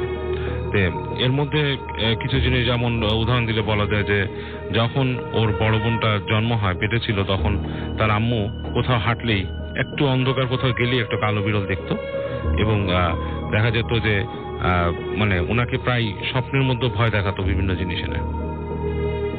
তো বাচ্চা হওয়ার পর যেটা হয় যে ছোটকালে যে মানে যখন নাকি ওই ওর বড় বোন বেশ একটু বড় হয়ে যায়, মানে কলেজ লেভেলে পড়ে, তো সেই সময়কার ঘটনা রাসেল ভাই, ওদের বাসার মধ্যে এরকম একটা ব্ল্যাক ম্যাজিক মানে করার জন্য, তাকে জাদু করার জন্য একটা ট্রাই করা হয় কি তাদের ফ্যামিলি থেকে তার এই এক কাজিন মানে তাদের বাসায় একটা গিফট নিয়ে আসে। গিফট হচ্ছে একটা পুতুল, পুতুল গিফট করে। তো বেশ বড় একটা কলেজ গোয়িং মেয়েকে একটা পুতুল গিফট করাটা একটা ডিফারেন্ট জিনিস, ঠিক আছে, বাট যেহেতু এটা একটা বার্থডে গিফট ছিল তো সে এটাকে অ্যাকসেপ্ট করে, হ্যাঁ, তো সেটা সে অ্যাকসেপ্ট করে নেয় এবং বাসায় রেখে দেয়। কিন্তু আসলে ব্যাপারটা হচ্ছে যেটা মানে আমি বলতেছি সেটা হচ্ছে যে পুতুলটা হচ্ছে it was like a kind of Chucky, যেটা হচ্ছে আপনার এই যেটা দিয়ে মানুষকে কন্ট্রোল করে আর বিভিন্ন রকম ক্ষতি করে আর কি। তো এই পুতুলটা রাতের বেলা যখন ওখানে ওদের বাসায় রাখা থাকতো, বাসার মধ্যে উদ্ভট জিনিস ওই জায়গাটা ঘটতো রাসেল ভাই। যেমন দেখা যেত যে ওরা যেখান থেকে হাঁটতেছে ওখানে মানুষের কথাবার্তা শোনা যেত, ধোঁয়াটে অবয়ব দেখা যেত, এবং ওর বোনের কিছু মানে সিমটম মানে মানে ক্ষতি হওয়া শুরু করলো, যেমন অসুস্থ হয়ে যেত, জ্বর এসে যেত, বিভিন্ন রকম সমস্যা হয়ে যেত। এবং রাতের বেলা ওর বোন একটা স্বপ্ন দেখতো। এই স্বপ্নটা হচ্ছে যে কুৎসিত কোনো মানুষ মানে ইটস লাইক হাত পা অনেক বড় এরকম কিছু একটা এসে তার বিছানার দিকে উবু হয়ে থাকতো, তাকে মানে ভয় দেখানোর চেষ্টা করতো, মুখের দিকে তাকায় ঘুমের মধ্যে, এরকম কিছু জিনিস। তো এরকম অবস্থাতে একদিন যেটা হয় যে ওনারা একটা নিয়ে আসেন, আপনার হুজুর নিয়ে আসেন এই জিনিসগুলো নিয়ে, মানে প্রবলেমগুলো ফেস সলভ করার জন্য যে আমার মেয়ের এরকম সমস্যা হচ্ছে, সমস্যাটা কি, সে তো সুস্থ স্বাভাবিক ছিল কিন্তু প্রি হিস্ট্রি কিছু বলে আর কি এই জিনিস। হুজুরকে অনেক বলেন যে আমরা অনেক সময় এরকম হয়েছে, দেখা যাচ্ছে যে ওকে আমরা বলি যে দোয়া পড়তে বা এরকম কিছু করতে, বাট দেখা যাচ্ছে যে তার খুব একটা আগ্রহ নাই। না। তো হুজুর তখন বলেন যে একটা ব্যাপার হচ্ছে কি, আপনাদের সবচেয়ে বড় জিনিস যে আপনাদের ফ্যামিলিতে ব্ল্যাক ম্যাজিক করা হয়েছে, কালো জাদু করা হয়েছে, এবং কালো জাদু যারা করে তারা এই জিনিসটাকে মানে খুব লাইক কোনো একটা এমন কিছু সহযোগিতা নিয়ে করে যেটা হচ্ছে মানুষের মধ্যে বাজে একটা এফেক্ট ফেলে। এবং এই জিনিসটাকে দূর করার জন্য যেটা দরকার হয় মানুষের, সেটা হচ্ছে যে আপনার বিশ্বাস দরকার হয়। বিশ্বাস না হলে জিনিসটা মানে আপনার মানে ওভারকাম করতে পারবেন না। তো তারা মনে করেন যে এই জিনিসটাকে মানে চর্চাই করতে থাকে ভালো জিনিসগুলা, কিন্তু বাট তাদের মধ্যে কাজ হয় না আর কি খুব একটা। তো একদিন যেটা হয়, ওর বোন নাম ছিল এরকম রাতের বেলা সিঁড়ি দিয়ে, তো দেখে যে সিঁড়ির কোণার মধ্যে একটা ছোট এরকম বাচ্চা বসে আছে। আচ্ছা, মানে ছোট একটা বাচ্চা মেয়ে বসে আছে এবং বাচ্চাটা কাঁদতেছে ঠিক সিঁড়ির একটা ল্যান্ডিং এ, যেখানে ওই যে লাইট জ্বলে আর কি। তো সে যখন দ্বিতীয় ল্যান্ডিং এ নামে, দেখে যে বাচ্চাটা কাঁদতেই আছে, তো সে করে কি যে জিজ্ঞেস করতে যায় তাকে যে কি হয়েছে, বাচ্চা কোন হাতে। তো দেখে যে বাচ্চাটা তাকায় তার দিকে, উঠে তার দিকে তাকায়, হাসে, হেসে দেখা যাচ্ছে চেহারাটা একদম বড় মানুষের মতো হয়ে যায়, জাস্ট লাইক এ গ্রোন মানুষের মতো হয়ে যায়। এবং সে মনে করেন যে খুব মানে ওটা দেখে পুরো ফেইন্ট হয়ে যায় ওই জায়গায়।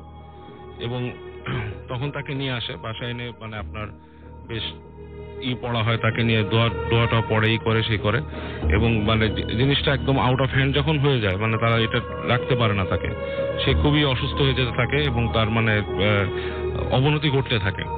তো এই পর্যায়ে রাসেল ভাই যে ওই যেই হুজুরটা তাকে নিয়ে আসছিল বাসার মধ্যে ঝাড়ার জন্য, তাকে আবার ডেকে আনা হয় এবং তিনি এনে তার উপর বেশ আপনার ট্রিটমেন্ট চালায়। এবং ট্রিটমেন্টটা হচ্ছে যে বলে যে ওকে আপনাদেরকে নিয়ে যেতে হবে দূরে কোথাও, এবং দোয়া দুরুদ আপনার সেখানে যে আছে আপনার মানে এই যে তার যে ব্ল্যাক ম্যাজিকের যে বলয় আছে এখান থেকে তাকে সরায় নিতে হবে।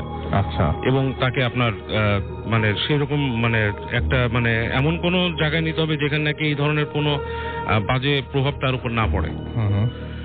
এবং তারপর ওদের ফ্যামিলি তাকে ওখান থেকে সরায় নিয়ে যায়, ওখান থেকে দূরে নিয়ে যায় এবং তাকে বিভিন্ন রকম মানে ইসের থেকে দূরে রাখে আর কি, মানে এই ধরনের প্রভাব থেকে দূরে রাখে, দোয়া টোয়া পড়ে, এবং আস্তে আস্তে সে কিছুটা ভালো হয় রাসেল ভাই। বাট ব্ল্যাক ম্যাজিকের প্রভাব তার উপর এখনো মানে কিছুটা থেকেই যায়। দোয়া মানে তার সে মোটামুটি এই কি বলে এটাকে, যে পায়াস হওয়ার প্রসেসে চলে আসছে আর কি, এটাতে তার মধ্যে থেকে কিছুটা কাটতেছে। আচ্ছা, এটাই ছিল ঘটনা। ওকে,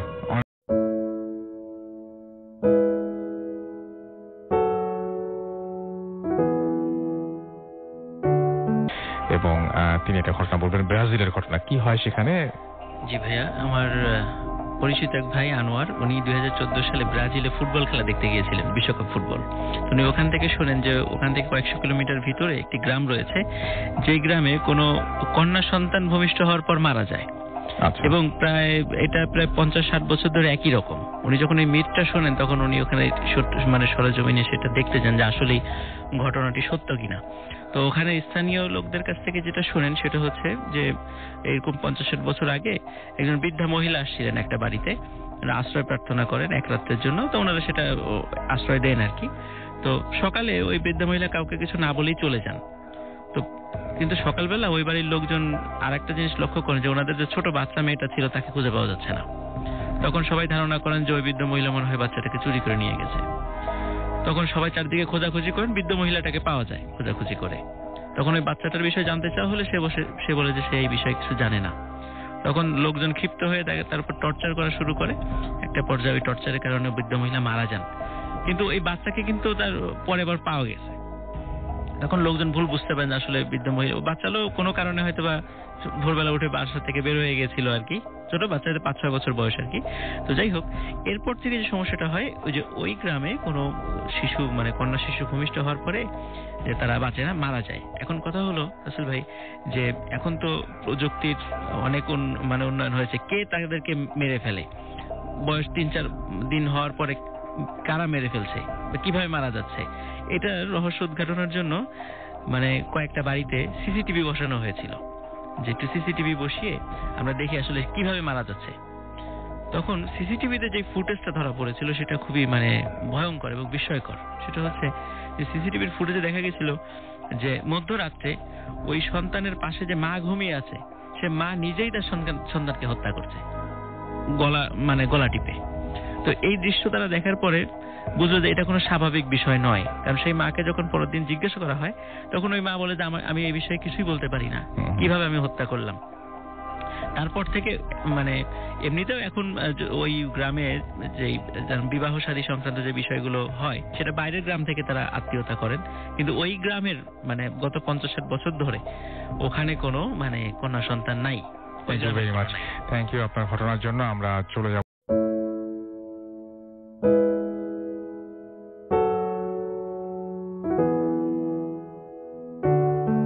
ফারনানের কাছে। হ্যালো লিসনার্স, আমি ফারনান, পুরান ঢাকা থেকে এসেছি। তো প্রথমে যে ঘটনাটা আমি আজকে শেয়ার করব, এই ঘটনাটা আমাকে মাসুদ ভাই বলেছেন। তো এই ঘটনাটা এক্স্যাক্টলি উনি ওনার একজন আঙ্কেলের কাছ থেকে শুনেছেন, এবং মাসুদ ভাইও পুরান ঢাকায় থাকেন, আমিও পুরান ঢাকায় থাকি, এবং ঘটনাটা যার সম্পর্কে বলছি উনিও পুরান ঢাকায় থাকেন। তো ঘটনাটা অনেক আগের, যুদ্ধের আগের সময়কার ঘটনা এটি। তো আমাদের পুরান ঢাকার এখন যেরকম স্ট্রাকচার সেটা ওই সময়টাতে এরকম ছিল না। তো আমি যে ঘটনা বলবো সেটা হচ্ছে লক্ষ্মীবাজার, কাঠেরপুল, তারপর সিংতলা নামে একটা জায়গা। তো এরকম লোকেশনের মাঝখানে ঘটনাটা ঘটেছিল।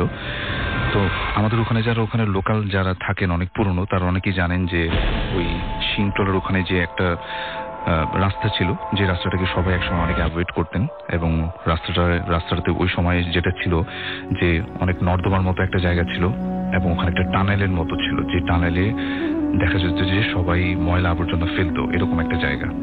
এবং সচরাচর দিনের বেলাও ওখানে কেউ মানে ওই জায়গাটা দিয়ে যেত না, মানে সবাই এটাকে পরিহার করত। কিন্তু এখন ঘটনা যেটা হচ্ছে সেটা হলো যে আঙ্কেল ঘটনাটা বলেছেন, উনি যেটা হয় যে একবার এক রাত্রে ওনার বাসার কোন একজন সদস্য হঠাৎ করে অনেক অসুস্থ হয়ে পড়েন, এবং যেটা হয় যে উনি যেটা করেন যে ওনার একটা সাইকেল নিয়ে, আমাদের আশেপাশে ওই সময়টাতে তখন এত ওষুধের দোকানও ছিল না, উনি যেটা করেন যে সব থেকে কাছের যে লোকেশন সেটা হচ্ছে মিটফোর্ড হাসপাতাল। তো সেই হাসপাতালের উদ্দেশ্যে ওনার সাইকেলটাকে নিয়ে উনি বের হয়ে যান, এবং ওটা ছিল একটা শীতের রাত, বাইরে ছিল প্রচুর কুয়াশা, এবং একটা মানুষও বাইরে ছিল না ওই সময়টাতে। অনেক আগের ঘটনা, কোনো মানুষও এত রাত্রে চলাফেরা করতো না তখন। তো উনি তখন যেটা উনি চিন্তা করলেন যে উনি সব থেকে যে শর্টকাট যে রাস্তাটা সেটা দিয়ে সে যাবেন, এবং সেই রাস্তাটা হচ্ছে ওই গলিটা, যে টানেল এবং কিছু ছোটখাটো নর্দমার মতো কিছু জায়গা রয়েছে, সেই জায়গাটা দিয়ে উনি শর্টকাটে বেরিয়ে যাবেন মিটফোর্ডের উদ্দেশ্যে। এবং ওই জায়গাটা ছিল এমন ছিল নাকি যে টানেলটার পাশে ছোট যে জায়গাটি ছিল সেই ছোট জায়গাটাতে একটা মানুষ যদি হেঁটেও যায় সেক্ষেত্রে মানে একটু মানে জায়গাটা কমই বলতে গেলে হবে, মানে একটু চিপা জায়গাটা। তো উনি চিন্তা করলো যে সাইকেলটা নিয়ে এভাবে সে বের হয়ে যাবে, কিন্তু যখন সে গলিটার ঠিক মুখের দিকে আসলো, টানেলটা ঠিক যেখান থেকে শুরু, ওখান থেকে সে কুয়াশার আড়ালে কিছু দেখতে পেলেন। সেটা হচ্ছে যে হয়তোবা ওই গলিটার শেষ মাথায় কেউ একজন আগুন জ্বালিয়ে 2-3 মানুষের মতো ওখানে শীতের দিনে যেমন আগুন পোহায় মানে সেরকম কিছু একটা করছে। তো উনি যেটা চিন্তা করলেন যে উনি দূর থেকে আস্তে আস্তে সাইকেলের বেলটা দিতে থাকলেন যেন ওই মানুষগুলো সরে যায়। সে মনে করেছিল যে হয়তোবা কোনো ওখানকার কোনো লোকজন হবে, কিন্তু এত রাত্রে ওখানে লোকজন থাকার কথা নয়। সে যতই সামনের দিকে এগোচ্ছে এবং সে সাইকেলের বেল দিচ্ছে যাতে ওই জিনিসগুলো সরে যায়, কিন্তু ওগুলো একদমই সরছে না, ওখানেই রয়ে গেছে। কিন্তু যখনই সে 5 থেকে 7 হাত দূরত্বে অবস্থান করছে, তখন উনি যেটা করলেন যে সাইকেলটাকে এক পাশে রেখে একদম হেঁটে যে সামনে গিয়ে দেখার চেষ্টা করলেন যে কি আসলে। উনি যখন সামনে গেলেন উনি দেখলেন যে এগুলোকে দূর থেকে মানুষের মতো দেখালো, এগুলো মানুষ নয়, কেননা এগুলোর পরনে কোনো পোশাক ছিল না এবং এগুলো দেখতে ছিল একদম ছিপছিপে কালো বর্ণের, অনেক শুকনা। এবং উনি যেটা বলেন, বর্ণনা যেটা দেন যে ওগুলার সে দূর থেকে যেটা দেখে যে মানে হাতগুলো ছিল আপনার বডির থেকে একটু বড় এবং অনেক চিকন, হাতের আঙ্গুলগুলো ছিল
জিনিসগুলো, স্ট্রাকচারগুলো তার পিছনে বারবার ধাও করে তার পিছন আসছে।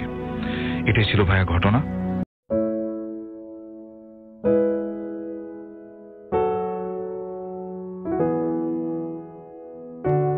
আফনান বলছি, এসেছি আজিমপুর থেকে। আজকে যে ঘটনাটি আমি শেয়ার করব সেটা একটু প্রিভিয়াস হিস্ট্রিটা বলার দরকার, যেটা আমি কোথা থেকে পেলাম। মাস চারেক আগে আমি সাউথ ক্যারোলিনা ইউনিভার্সিটিতে, মানে যেটা আমেরিকাতে, ওখানে ট্রান্সন্যাশনাল সিকিউরিটির উপরে, যেটা মিডল ইস্ট, মানে আমার শিরোনামটা ছিল transnational security in middle east, এটার উপর একটা প্রবন্ধ পাঠাই। তো ওখানে যার মাধ্যম দিয়ে যে প্রবন্ধ পাঠাই উনি বাঙালি ছিলেন, মানে বাংলাদেশি ছিলেন।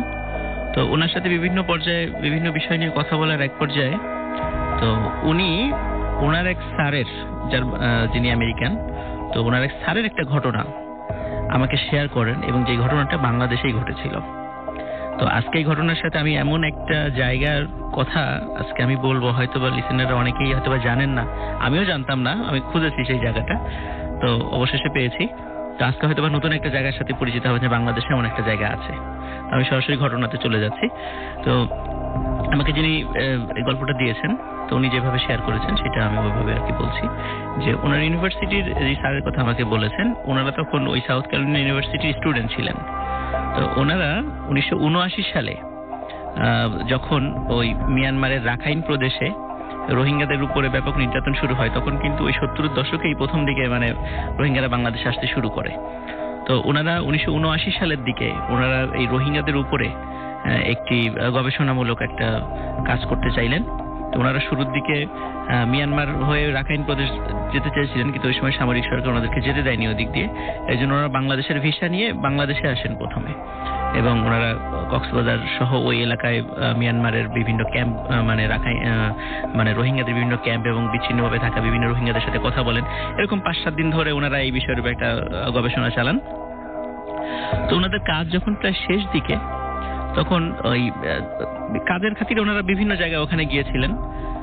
তো কাজের শেষ দিকে সেই স্থানীয় কিছু লোকদের কাছ থেকে ওনারা একটা অদ্ভুত জায়গা মানে সন্ধান পেলেন, একটা অদ্ভুত একটা স্থানের, যে সেটা বাংলাদেশ এবং মিয়ানমারের ঠিক মাঝামাঝি, মানে বর্ডারের মাঝে, এটা বর্তমানে এটা নো ম্যানস ল্যান্ডের মধ্যে পড়ে গেছে আর কি।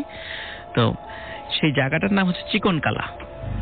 এই চিকনকালা নামক এই জায়গাটার সন্ধান ওনারা লোক মারফত পান, যে এই জায়গাটিতে যেই মানে একটা জঙ্গলের মতো আছে, এই জঙ্গলে মাঝে মাঝেই অদ্ভুত ধরনের শব্দ শোনা যায়, এবং এই শব্দ মানে ওনারা অনেকেই সেটা শুনতে পান। তো যাই হোক, তো ওনাদের মধ্যে একটা উৎসাহ মানে জাগে, মানে আগ্রহ জাগে যে আমরা ওই জায়গায় যাব, কি অদ্ভুত শব্দ এটা আমরা শুনবো। ওনারা সত্যি সেই জায়গাতে যান। স্থানীয় লোকজন তাদেরকে নিষেধ করা সত্ত্বেও ওনারা বলেন যে না, আমরা এটা শুনবো। তো ওনারা প্রথম দিন যান, জঙ্গলে যান, স্থানীয় একজন গাইডকে সাথে নিয়ে যান সেখানে। তো ওখানে যাওয়ার পর সারাদিন মানে ওখানে ঘোরাঘুরি করেন, কিন্তু প্রথম দিনে ওনারা কোনো কিছুই শোনেন নাই, এমন মানে ভৌতিক কোনো কিছু ওনারা দেখেনও নাই। সন্ধ্যার আগে ওনারা চলে আসেন, বা সন্ধ্যা যখন হবে তখন তার আগে জঙ্গল থেকে বাইরে বের হয়ে আসেন। এরকম প্রথম দিনে ওনারা কিছু দেখতে পান নাই, দ্বিতীয় দিনও না, তৃতীয় দিনও না, চতুর্থ দিনও না। অবশ্য ওনারা খুবই বিরক্ত হয়ে যান। তো ওনারা বলেন যে এটা টোটালটাই একটা লোকমুখে শোনা প্রচলিত কিছু একটা বগাস গল্প, আসলে এরকম এখানে কিছু নাই। তো তারপরেও ওদের মধ্যে একজন ছিলেন, 6 জনের একটা টিমের মধ্যে ওনারা 6 জন ছিলেন আর কি। তো ওনাদের মধ্যে একজন ছিলেন, উনি বললেন যে না, আমরা আরেকদিন দেখি, যদি ওই দিন মানে আরেকদিন দেখার পরে যদি না হয় তাহলে আমরা চলে যাবো এখান থেকে। তো সত্যি পঞ্চম দিনে ওনারা যান। তো সারাদিন যখন ওনারা ঘোরাফেরা করছেন ওখান দিয়ে, তেমন কিছুই দেখেননি। ঠিক মানে পরন্ত বিকেল যখন, তখন হঠাৎ এই 6 জন টিমের মধ্যে একজন হঠাৎ করে বলে ওঠেন যে এই জঙ্গলে কি ভূমিকম্প হচ্ছে কিনা। অন্যদেরকে প্রশ্ন করেন এই কথা বলে।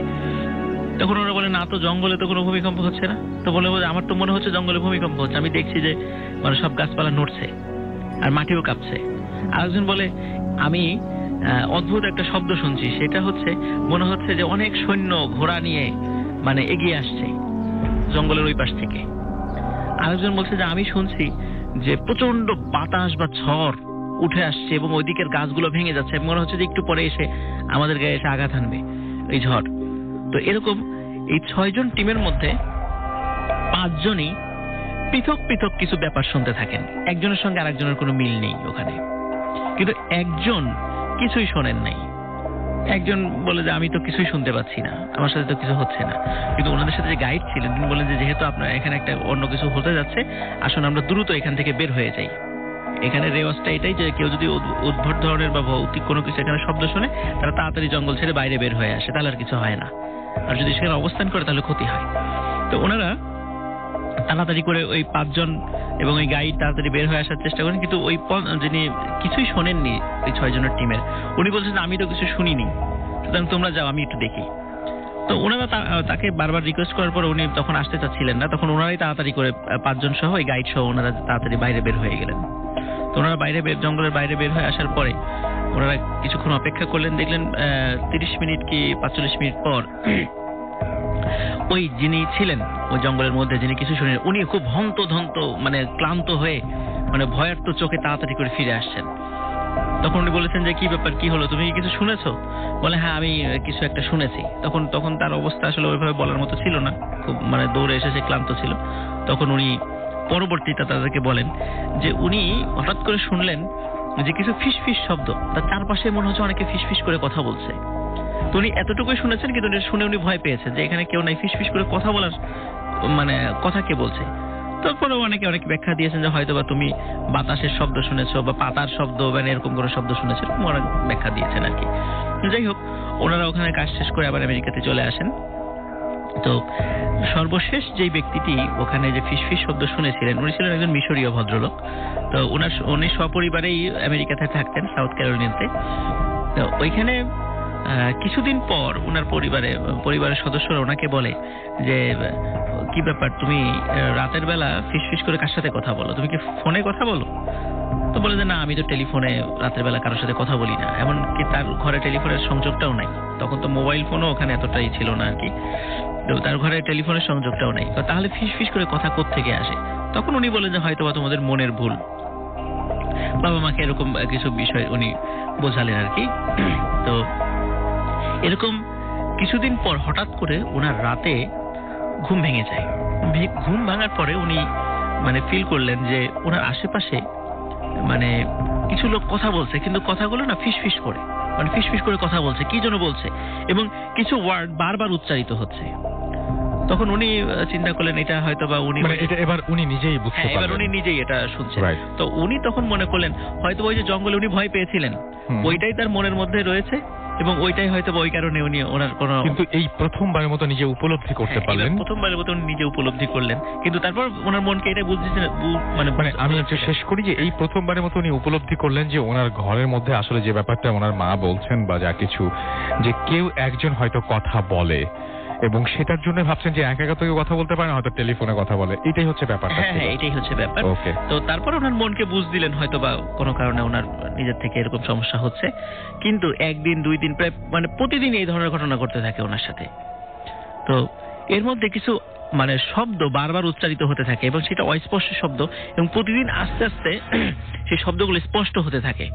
এবং যখন উনি তো যদিও মিশরীয় ছিলেন, মানে মিশর তার আরবি ভাষা আর কি, তো ওই শব্দটার যে ওয়ার্ড মানে যে অর্থটার মানে যদি মানে অনুবাদ করা যায়, তাহলে অনুবাদ এরকম হয় যে তুই মরবি।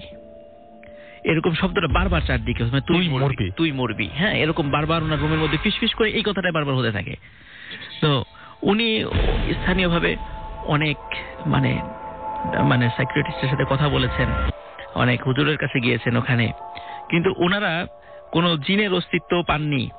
ডাক্তারও কোনো ওনার মানে মাথায় কোনো সমস্যা ধরতে পারে নাই, মানে নরমাল, একদম নরমাল, কিচ্ছু না।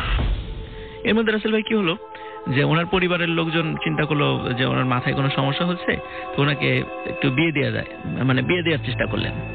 তো মেয়ে ঠিক করা হলো, কিন্তু বিয়ের মানে যখন দিন তারিখ ঠিক করা হয়ে গেছে, হঠাৎ করে জানতে পারলেন যে মেয়ের মেন্টালি সিক। ওই ছেলের পরিবার জানতে পারলেন, তখন খবর নিয়ে জানতে পারলেন মেয়ে একা একা ফিসফিস করে কথা বলে কার সাথে যেন। আচ্ছা, মানে জোরে শব্দ করে কথা বলে না, ঝামেলাটা হয়তো উনি ঘরের মধ্যে শুনতে পাচ্ছেন, যেরকম ওই ব্যাপারটা আর কি। আচ্ছা, মেয়ে একা একা কারোর সাথে কোনো কথা বলে না, শুধু নিজে ফিসফিস করে কথা বলে। আচ্ছা, তো এটা ডাক্তাররা বলেছে যে সে মেন্টালি সিক। কিন্তু তার মানে ব্রেইন চেক করে দেখা গেছে যে তার মানে ব্রেইনটা একদম নরমাল ওই মেয়ের। তো এইভাবে যখন খবর আসলো যে সেই মেয়েটা এরকম মেন্টালি সিক, তখন তার সাথে বিয়েটা হলো না। এইভাবে মানে প্রায় 4 থেকে 5টা বিয়ে ওনার হয়নি, এবং প্রত্যেকটা মেয়ের ক্ষেত্রে একই ঘটনা ঘটেছে, যে সবাই ওইভাবে ফিসফিস করে কথা বলে। যখন চারদিকে রটে গেল যে ওনার সাথে যার বিয়ে ঠিক হয় সেই পাগল হয়ে যায়। শেষ পর্যন্ত দেখা গেল যে আমেরিকাতে ওনার মানে বিয়ে দেওয়া সম্ভব হলো না। পরবর্তীতে ওনার শিক্ষা জীবন ওই সাথে সাথে শেষ হয়ে যায়। তারপরে পরিবার সহ উনি আবার মিশরে চলে আসেন। তো মিশরে আসার পরও মানে উনি ওই একই ধরনের ঘটনা ঘটতে থাকে। যখন কারোর সাথে ওই বিয়ে দেওয়ার কথা হয়, তখন ওই ফিসফিস শব্দের কথা বলা মানে ওই রোগটা ওই মেয়েকে ধরে বসে। এবং এটা মিশরে মানে তার এলাকায় জানাজানি হয়ে যায় যে তার সাথে যেই মেয়ের বিয়ের কথা হয় না কেন, তার সেই মেয়ের একই সমস্যা হয়। শেষ পর্যন্ত মানে তাকে আর কখনো বিয়ে দেওয়া যায় নাই। মানে উনি পরবর্তীতে আল আজহার বিশ্ববিদ্যালয়ের খণ্ডকালীন শিক্ষক হিসাবে ছিলেন। কারণ ওনাকে রাসেল ভাই এখানে বলে রাখা ভালো যে উনি যখন বাংলাদেশে এসেছিলেন তখন ছিল ডিসেম্বর এবং জানুয়ারি মাস, এবং ডিসেম্বর জানুয়ারি মাস হওয়ার কারণে ওই সময়টাই সমস্যাটা হয়েছিল। পরবর্তীতে যখন উনি প্রতি মানে 12 মাসের মানে মাত্র 2 মাস উনি মেন্টালি সিক থাকেন, এবং ওই সময় ফিসফিস করে কারোর সাথে কথা বলেন। এই 2 মাস কি এই যে 2 মাস ডিসেম্বর এবং জানুয়ারি মাস, যে 2 মাসে উনি এই জায়গাটায় এসেছিলেন, উনি কারোর সাথে ফিসফিস করে কথা বলেন। এবং যেহেতু ওনার এই সমস্যা রয়েছে, এই জন্য আল আজহার বিশ্ববিদ্যালয় থেকে ওনাকে মানে পার্মানেন্ট টিচার হিসেবে কখনো নিয়োগ দেওয়া হয়নি। উনি খণ্ডকালীন টিচার হিসেবে ছিলেন। উনি বছর 5 আগে মারা গেছেন আর কি।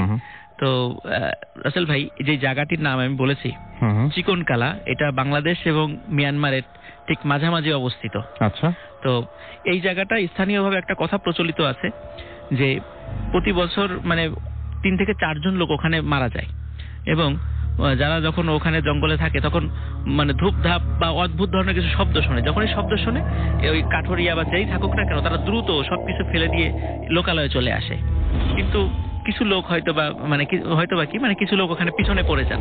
এরকম 1-2 জন লোক যারা পিছনে পড়ে যান, তাদের পরে ডেড বডি ওখানে পাওয়া যায়, এবং তাদের সকলের চোখে মুখে মানে ভয়ের চিহ্ন মানে প্রচ্ছন্ন ভয়ের চিহ্ন থাকে। ওনারা আসলে কি দেখেন, কি দেখে মারা যান। এই ভদ্রলোক যখন মারা গেছিলেন আপনাকে জিনিস মনে হয় মিস করে গেছেন, তারপরেও তার চেহারাটা একটু অন্যরকম ছিল, সেটা আপনি মনে হয়। হ্যাঁ হ্যাঁ, উনি যখন বছর 5 আগে যখন উনি মারা যান, তখন ওর ডেড বডি যখন মানে উদ্ধার হয়, তখন একটা জিনিস তাকে দেখে, তার চেহারা তো একটা ভয়ের ছাপ ছিল। আসলে উনি যে কি দেখেছেন এটা কেউ জানে না। ওকে, এই ছিল রাসেল ভাই ঘটনা। Thank you very much. আপনার ঘটনার জন্য আপনাকে অনেক ধন্যবাদ।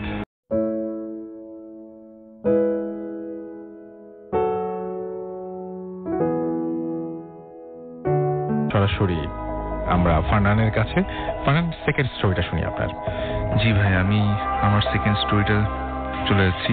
আমার সেকেন্ড স্টোরিটা হচ্ছে পুরনো ঢাকা, এবং এটা হচ্ছে গ্যান্ডারিয়া এলাকার একটা বাসায় আমাকে ঘটনাটা শেয়ার করেছেন দেবাশিস ভাই, এবং গ্যান্ডারিয়াতে থাকেন। তো ওনাদের নিজেদের বাসাতেই ওনার সাথেই একটা ঘটনা ঘটেছিল, সেই ঘটনাটাই উনি আমাকে শেয়ার করেছেন, এবং আমি নিজেও বাসাটাতে বেশ কয়েকবার গিয়েছি। জাস্ট মানে উনি আমার ফ্রেন্ডের মতো, এই জন্য বাসা যাওয়া হয়েছে আমার কয়েকবার। তো ঘটনাটা হচ্ছে এরকম যে ওনাদের বাসাটা হচ্ছে 5 কাঠা জায়গার উপরে, অনেক বড় একটা বাসা, এবং অনেক পুরনো একটা বাসা। প্রায় ব্রিটিশ আমলের দিকে বাসাটা কনস্ট্রাকশন করা হয়, এবং তারপর থেকে এইভাবে চলে আসছে। তারা মাঝে মাঝে বিভিন্ন সময় বাসাটাকে রিনোভেট করে বর্তমান অবস্থায় তারা এটাকে নিয়ে আসছে। এবং মাঝখানে যেটা হয় 2 বছরের মতো প্রায় বাসাটাতে প্রায় 3-4টা ফ্যামিলি একসাথে থাকতেন, তারা তাদের চাচারা সবাই মিলে থাকতেন, এবং ওনারা যেটা চিন্তা করলেন যে সবাই এখান থেকে অন্য কোথাও শিফট হবেন এবং বাসাটাকে পুরোটা ভাড়া দিয়ে চলে যাবেন। এবং ওনারা যেটা করেন যে এখানে একটা বাইন্ডিং কারখানা ভাড়া দিয়ে তারা তাদের অন্যান্য জায়গায় মুভ করে। প্রায় 2 বছর এইভাবেই চলে, কিন্তু তারপরে তারা আবার ডিসিশন নেয় যে এখন বাসাটাতে তারা উঠবে। তো এই জন্য যেটা হয় যে বেশ কিছুদিন, প্রায় 2-3 মাস আগে যেটা হয় যে বাসাটাকে আবার পুনরায় রিনোভেট করা হয়, কেননা একটা কারখানা ছিল প্রায় 2টা বছর। তো সেই সময়টাতে এই ঘটনাটা মেইনলি ঘটে, এবং ঘটনাটা হচ্ছে এইরকম। আমি বাসার বর্ণনাটা আগে একটু দিই। বাসাটা হচ্ছে মূলত এল শেপের বাসা, এবং বাসাটার ঠিক মাঝখানে অনেক পুরনো একটা আম গাছ। তো এই বাসার যখন দেবাশিস ভাই যখন ছোট ছিলেন এবং উনি যখন তার দাদা দাদিরা বেঁচে ছিলেন, তখন এই বাসা সম্পর্কে বেশ কিছু মিথ প্রচলিত ছিল। এবং ওনার দাদা দাদিরা যেটা বলতেন যে এই বাসার যে আম গাছটা যে রয়েছে সেটার নিচ দিয়ে কখনো সন্ধ্যার পরে অথবা রাতের দিকে যাবি না, এবং বলতো যে কোনো সুন্দর মেয়ে যদি এই গাছটা নিচ দিয়ে যায় তাহলে তার সমস্যা হতে পারে, এক ধরনের উপরি সমস্যা হতে পারে। এরকম বেশ কিছু কথা প্রচলিত ছিল, এবং একটা কথা বিশেষভাবে প্রচলিত ছিল যে সন্ধ্যার পরে অথবা রাতের দিকে যদি গাছটার নিচ দিয়ে কেউ যায় অথবা গাছটার পাশে কেউ বসে থাকে, তো ওনারা যেটা বলতেন যে ওনারা যেটা ভয় পেতেন, যে মনে করতেন যে ওই উপরে গাছ থেকে কোনো একটা কিছু একটা দড়ির মতো নিচে নেমে আসবে, এবং যে মানুষটা নিচে বসে থাকবে তার গলায় সেই দড়িটা পেঁচিয়ে তাকে উপরের দিকে টেনে নিয়ে যাবে। আচ্ছা, এরকম একটা ভয়ানক মিথ প্রচলিত ছিল ওনাদের বাসায়। এবং রাসেল ভাই, আমি আম গাছটা নিচে বসেও দেখছি যে কিরকম আসলে ফিল। গাছটা অনেক পুরনো, বাসাটা অনেক পুরনো। তো যাই হোক, মানে একটা গা ছমছমের ব্যাপার আছে। হ্যাঁ হ্যাঁ, বাসাটা একটা গা ছমছমের ব্যাপার আছে। এবং বাসাটা সম্পর্কে আরেকটু বর্ণনা দিই আমি। বাসাটা বললাম যেহেতু এল শেপের, একটা পর্যায়ে বাসার একটা পাশে সেটা হচ্ছে একটা কবরস্থান। আমি যেহেতু বলছি যে এটা গ্যান্ডারিয়া এলাকার একটা বাসা, অনেক হয়তো বা যারা ওখানকার লোকাল চিনে থাকবেন যে বুঝিয়ে ফেলবেন যে আসলে কোন বাসাটা। তো বাসাটার পেছনে হচ্ছে কবরস্থান। বাসাটার যদি আপনি দোতলায় অথবা 3 তলার করিডোরে পেছনের দিকে যেয়ে দাঁড়িয়ে থাকেন, আপনার চোখে সরাসরি পড়বে কবরস্থানের কবরগুলো। ও মাই গড!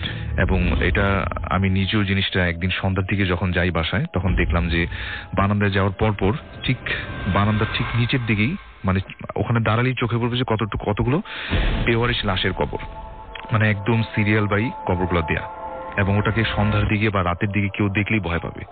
এবং আমাকে দেবাশিস ভাই বলেন যে ওনাদের বাসায় যখন তারা মানে আগে যখন থাকতেন ফ্যামিলি সহকারে, তখনও তারা এই করিডোর দিয়ে বেশি হাঁটা চলাফেরা করতেন না সন্ধ্যার পরে। একটা ভয় লাগতো, গা ছমছম করে একটা বিষয় সবসময় কাজ করতো বাসাটার ভিতরে। আর বাসাটার স্ট্রাকচারটাও ছিল একদম অনেক আগের পুরনো, মানে যেমন ভালো লাগে তেমন হয়তো বা ভয়ও লাগতে পারে রাতের দিকে, এরকম একটা ফিল পাওয়া যায়। তো মেইন ঘটনায় চলে আসি। এই ছিল বাসার একটা ছোটখাটো বর্ণনা। তো যেহেতু কনস্ট্রাকশন রিনোভেট তারা করতেছে, কিছু কিছু জায়গায় কনস্ট্রাকশন করার প্রয়োজন তাদের পড়ছে। এই জন্য যেটা দেবাশিস ভাই যেটা করেন যে ওনাদের বাসায় একটা রুমে উনি যেটা করেন যে একটা রুমে ইলেকট্রিসিটির ব্যবস্থা তখন ছিল, কেননা পাশে সবগুলো জায়গায় ইলেকট্রিশিয়ানের কাজ চলছিল। প্রায় একতলায় আটটার মতো রুম ছিল। ওই 8টার রুমেও ইলেকট্রিসিটি লাইন ছিল না, দোতলায়ও ছিল না, 3তলায়ও ছিল না, শুধু জাস্ট একতলার একটা রুমে উনি যেটা করতেন যে বসতেন এবং সন্ধ্যার পরে ওনার কিছু ফ্রেন্ড নিয়ে উনি বাসাটা আড্ডা দিতেন, যেহেতু নিজেদের বাসা ওখানে আড্ডা দিতেন। এবং সারাদিন কনস্ট্রাকশন কাজ কি হচ্ছে না হচ্ছে এই জিনিসগুলো সে ওখানে বসে সবকিছু দেখতেন। তো কোনো এক সন্ধ্যায় তার এক ফ্রেন্ড তার বাসায় আসে এবং উনি এবং ওনার ফ্রেন্ড দুজনই বসে বাসায় আড্ডা দিচ্ছিলেন। এবং কথার এক পর্যায়ে, যে অনেক সময় দেখা যায় যে ফ্রেন্ড একসাথে হলে এরকম একটা পরিবেশে যেটা হয় যে মানে এরকম ভূতের আলাপ শুরু হয়, ভয়ের ঘটনাটা সবাই শেয়ার করেন। তো এরকম একটা সময় যেটা হয় যে তার যে ফ্রেন্ডটা এসেছিল তার বাসায়, উনি যেটা বললেন যে তোদের বাসায় এত পুরনো, মানে তোদের এখানে কি ভূত দেখতে পারবো? তখন উনি বললেন যে আসলে এইভাবে তো ভূত দেখা যায়। এবার খুব মনোযোগ দিয়ে শুনবেন, মানে কি হয় দেখেন, যার ভয় পাওয়ার কথা তিনি ভয় পান নাকি কে ভয় পান দেখেন। হ্যাঁ, সেটাই আসলে বিষয়টা। তো উনি যেটা বলেন যে আসলে এভাবে তো ভূত দেখা যায় না, তুই যদি ভূত দেখতে চাস তাহলে তুই এক কাজ কর, আমাদের বাসার অনেকগুলো রুম খালি পড়ে আছে, দোতলায় 3তলায় যে কোনো একটা রুমে ঢুকে যা, ওখানেই তুই ভূত দেখতে পারবি। তো ও চিন্তা করলো যে আচ্ছা ঠিক আছে, যেহেতু বললো আচ্ছা ঠিক আছে আমি না হয় এরকম করবো। তো ও বললো যে ঠিক আছে আমি বাসার যে কোনো একটা রুমে যাবো, যেহেতু প্রত্যেকটা রুমেরই দরজা খোলা, তো আমি যাবো এবং তোকে একটা মিস কল দিলে তুই আমাকে খুঁজতে আসবি এবং তোর কাজ হচ্ছে তুই আমাকে খুঁজে বের করবি যে আমি কোন রুমটা, যেহেতু তোর বাসার লোকেশন সব তোর নিজেরই চেনা ভালো মতো, তুই আমাকে খুঁজে বের করবি। তো ও বললো যে ওকে ডান। তো কিছুক্ষণ পর ও রুম থেকে বের হয়ে গেল, যে ফ্রেন্ডটা বেরোতে আসছিল বাসাটাতে, সে রুম থেকে বের হয়ে গেল এবং প্রায় 7-8 মিনিট পরে হঠাৎ করে তার ফোনে, দেবাশিস ভাইয়ের ফোনে একটা মিস কল আসলো। এবং এই মিস কলটা দেখার সাথে সাথে মানে উনিও যেটা চিন্তা করলেন যে আমি তো কথাটাকে ফান করে বলছি যে যা তুই ওখানে যে দেখ কিছু আছে কি। সে সত্যি চলে গেছে। হ্যাঁ, সে আসলে সত্যিই চলে গেছিল, আমি মিস কল দিত না। সে বলে গিয়েছিল যে আমি গেলে আমি একটা মিস কল দিব। তো সে চিন্তা করলেন আচ্ছা ঠিক আছে, যেহেতু ও লুকাইছে আমি যে ওকে খুঁজে বের করি দেখি। তো উনি যেটা চিন্তা করলেন যে আচ্ছা ঠিক আছে, একতলার প্রত্যেকটা রুম উনি চেক করলেন এবং উনি যেটা করলেন যে ওনার যে ফোনটা উনি আবার রেখে চলে গেলেন আর কি, মানে ফোনটা সাথে নিয়ে যাননি। তো উনি যেটা করলেন যে ওই প্রত্যেকটা রুম সে চেক করলেন, অন্ধকার বাসা, আম গাছের নিচে প্রত্যেকটা এক একটা রুম সে যায় এবং চেক করে এবং দেখে যে তার ফ্রেন্ডটাকে সে পাচ্ছে না। তো উনি চিন্তা করলেন যে হয়তোবা দোতলার কোন একটা রুমে তার ফ্রেন্ডটা হয়তোবা হাইড করছে নিজেকে। তো সে আবার দোতলায়ও যায়, দোতলার প্রত্যেকটা রুম খোঁজে, করিডোরে খোঁজাখুঁজি করে, কোনো জায়গায় সে খুঁজে পায় না। ইভেন ছোট যে ভাঙা বাথরুমগুলোও ছিল বাসার পেছনে, ওগুলোতেও সে খুঁজছে, ওখানেও সে পায়নি। কিন্তু ঠিক 3তলায় 4-5টা রুম প্রায় লক ছিল এবং একটা ছিল ভাঙা বাথরুম 3তলার উপরে এবং একটা ছিল স্টোর রুমের মতো। তো উনি যেটা চিন্তা করলেন যে এই স্টোর রুমের ভিতরে তো তার ফ্রেন্ডের থাকার কথা না, কেননা এতগুলো রুম দেখে ও এত মানে আবার মানে সে চিন্তা করেছে দেখি আমি থাকতেও তো পারে দেখি। তো উনি যখন ওই করিডোরে হেঁটে যাচ্ছেন, তো করিডোরে জাস্ট চাঁদের আলোটা ওখানে পড়েছে এবং আর বাসার ইলেকট্রিসিটি অবস্থা একেবারেই তখন বিকল ছিল, কোনো রুমেই লাইট ছিল না। তো উনি যেটা ওই যখন করিডোরে হেঁটে যাচ্ছেন তখন ওনার কাছে মনে হচ্ছে ওই স্টোর রুমের ভিতর থেকে কেউ খুটখাট শব্দ করছে। তো উনি তখন 100% শিওর হয়ে গেলেন যে তার ফ্রেন্ড এই রুমের ভিতরেই মানে ওখানে যে মানে লুকাইছে। তো উনি যেটা চিন্তা করেন আমি দেখি যে রুমটার ভিতরে যে ঘটনাটা কি, আসলে ওকে আসলে এখানেই আসছে, আর কেননা বাসার আর কোনো রুমও নেই আর ছাদে যাওয়ার ব্যবস্থাও নেই যে ছাদে যে চলে যাবে। তুমি যেটা একদম 100% শিওর হয়ে গেলেন যে এই সাউন্ড আসলে তার বন্ধুই ভিতর থেকে করতেছে। এবং উনি যেটা করলেন যে আস্তে আস্তে করে রুমের দরজাটা খুললেন, দেখলেন যে হ্যাঁ ভিতরে সেই পুরনো দিনের আসবাবপত্র, একটা আলমারি, কিছু ভাঙা টেবিল, কিছু ভাঙা চেয়ার পড়ে আছে এবং তার কাছে বারবার মনে হচ্ছিল যে বড় সব থেকে বড় একটা ভাঙা আলমারি তার স্টোর রুমটার ভিতরে ছিল। এবং উনি একটু টুকটাক শব্দের কারণে উনি যেটা 100% শিওর হয়ে গেলেন যে ওনার ফ্রেন্ড এটার ভিতরে মানে নিজেকে হাইড করেছে। এবং উনি একেবারে 100% শিওর হয়ে সাথে সাথে ওই আলমারিটার পাশে যান এবং সাথে সাথে উনি এতটাই শিওর ছিলেন যে রাসেল ভাই যে খোলার সাথে সাথে আলমারিটা উনি ভেতরে হাত দিয়ে মানে শিওর ছিলেন যে কিছু একটা ধরবেন উনি, এবং উনি আসলে কিছু একটা ধরলেন। আলমারিটার সাথে সাথে খোলার সাথে সাথে তার হাতে একটা হাতের মতো সে স্পর্শ পেলেন এবং ওটাকে টান দিয়ে ভিতরে নিয়ে আসলেন, বাইরে নিয়ে আসলেন। এবং উনি সাথে সাথে বললেন যে তুই এখানে মানে এখানে লুকিয়েছিস কেন, এটা পুরনো আলমারি, এটার ভিতরে কেন লুকিয়েছিস? কিন্তু উনি যেটা সমস্যাটা ছিল আসলে রাসেল ভাই, যে অন্ধকার রুমের ভিতরে তার বন্ধুর চেহারাটা সে ঠিক মতো দেখতে পাচ্ছিল না। আচ্ছা আচ্ছা। উনি যেটা করলো যে বললো যে তুই আমার সাথে বাইরে এখানে কেন আসছিস তুই? আলমারির ভিতরে? হ্যাঁ, আলমারির ভিতর থেকে বন্ধুটাকে টান দিয়ে সে শিওর যে তার ফ্রেন্ড এটা, এবং সাথে সাথে সে করিডোরের মধ্যে নিয়ে আসলো।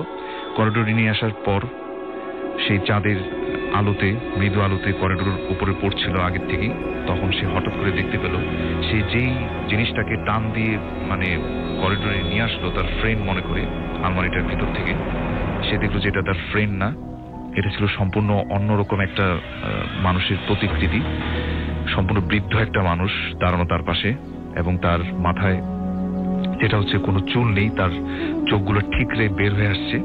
এবং সব থেকে আজব বিষয় ছিল যে ওই একটা বৃদ্ধ মানুষকে যদি বেশ কিছুদিন কবরে রাখার পরে তাকে যদি ওঠানো হয়, মানে লাশের মতো, পচা গলা একটা লাশের মতো, এবং আরো সব থেকে ভয়ানক ছিল তার গলা থেকে পেট পর্যন্ত মানে অনেক বড় একটা কাটার দাগ। জাস্ট এই জিনিসটা দেখে সে অনেক জোরে একটা শাউট করে সাথে সাথে সেন্সলেস হয়ে যায়। এবং জাস্ট এটা একটা গ্লিমসের মতো ছিল রাসেল। এবং উনি আমাকে যেটা বলেন যে আমি 100% ফিল করেছি যে এটা একটা মানুষ আমার সাথে আমি টান দিয়ে নিয়ে আসলাম, আমার ফ্রেন্ড। এবং হঠাৎ করে যখন সে লাইটটা পড়লো ফেসের উপরে, তখন সে দেখলেন যে এটা আসলে তার ফ্রেন্ড না, এটা একটা অন্য একটা বিষয়, অন্য একটা ছিল, এটা আসলে কোনো মানুষ না, আসলে এটা কোনোভাবে একটা মানুষ হতেই পারে না।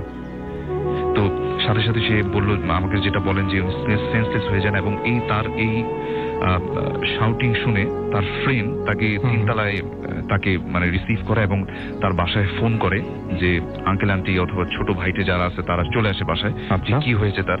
এবং এখানে রাসেল ভাই একটা সব থেকে টুইস্টের বিষয় হচ্ছে যে তার ফ্রেন্ডটাকে খোঁজার জন্য যে সে বিভিন্ন রুম খোঁজাখুঁজি করছিল তার ফ্রেন্ডটাকে, আসলে তার ফ্রেন্ডের সাথে যখন কথা বলা হয় উনি বলে যে আমি আসলে কোথাও মানে এভাবে নিজে হাইড করতে যাইনি নিজেকে, মানে আমি মানে কথা মতো যে আমি যাচ্ছি লুকাচ্ছি এরকম কোনো কিছু সে করে, এরকম সে কোনো কিছু করেনি। বলে এটা একটা ফান ছিল যে আমি বলতেছিলাম যে আমি আসলে লুকাই, তুই আমাকে খুঁজে বের কর। আমি জাস্ট একটা বাইরে থেকে সিগারেট আনতে গেছিলাম, এবং আনার পর আমি রুমে এসে দেখি যে ওর ফোনটা রুমে রাখা, এবং ওরকে ফোন দিচ্ছি যে এখানে এই ফোনটা বাজতেছে।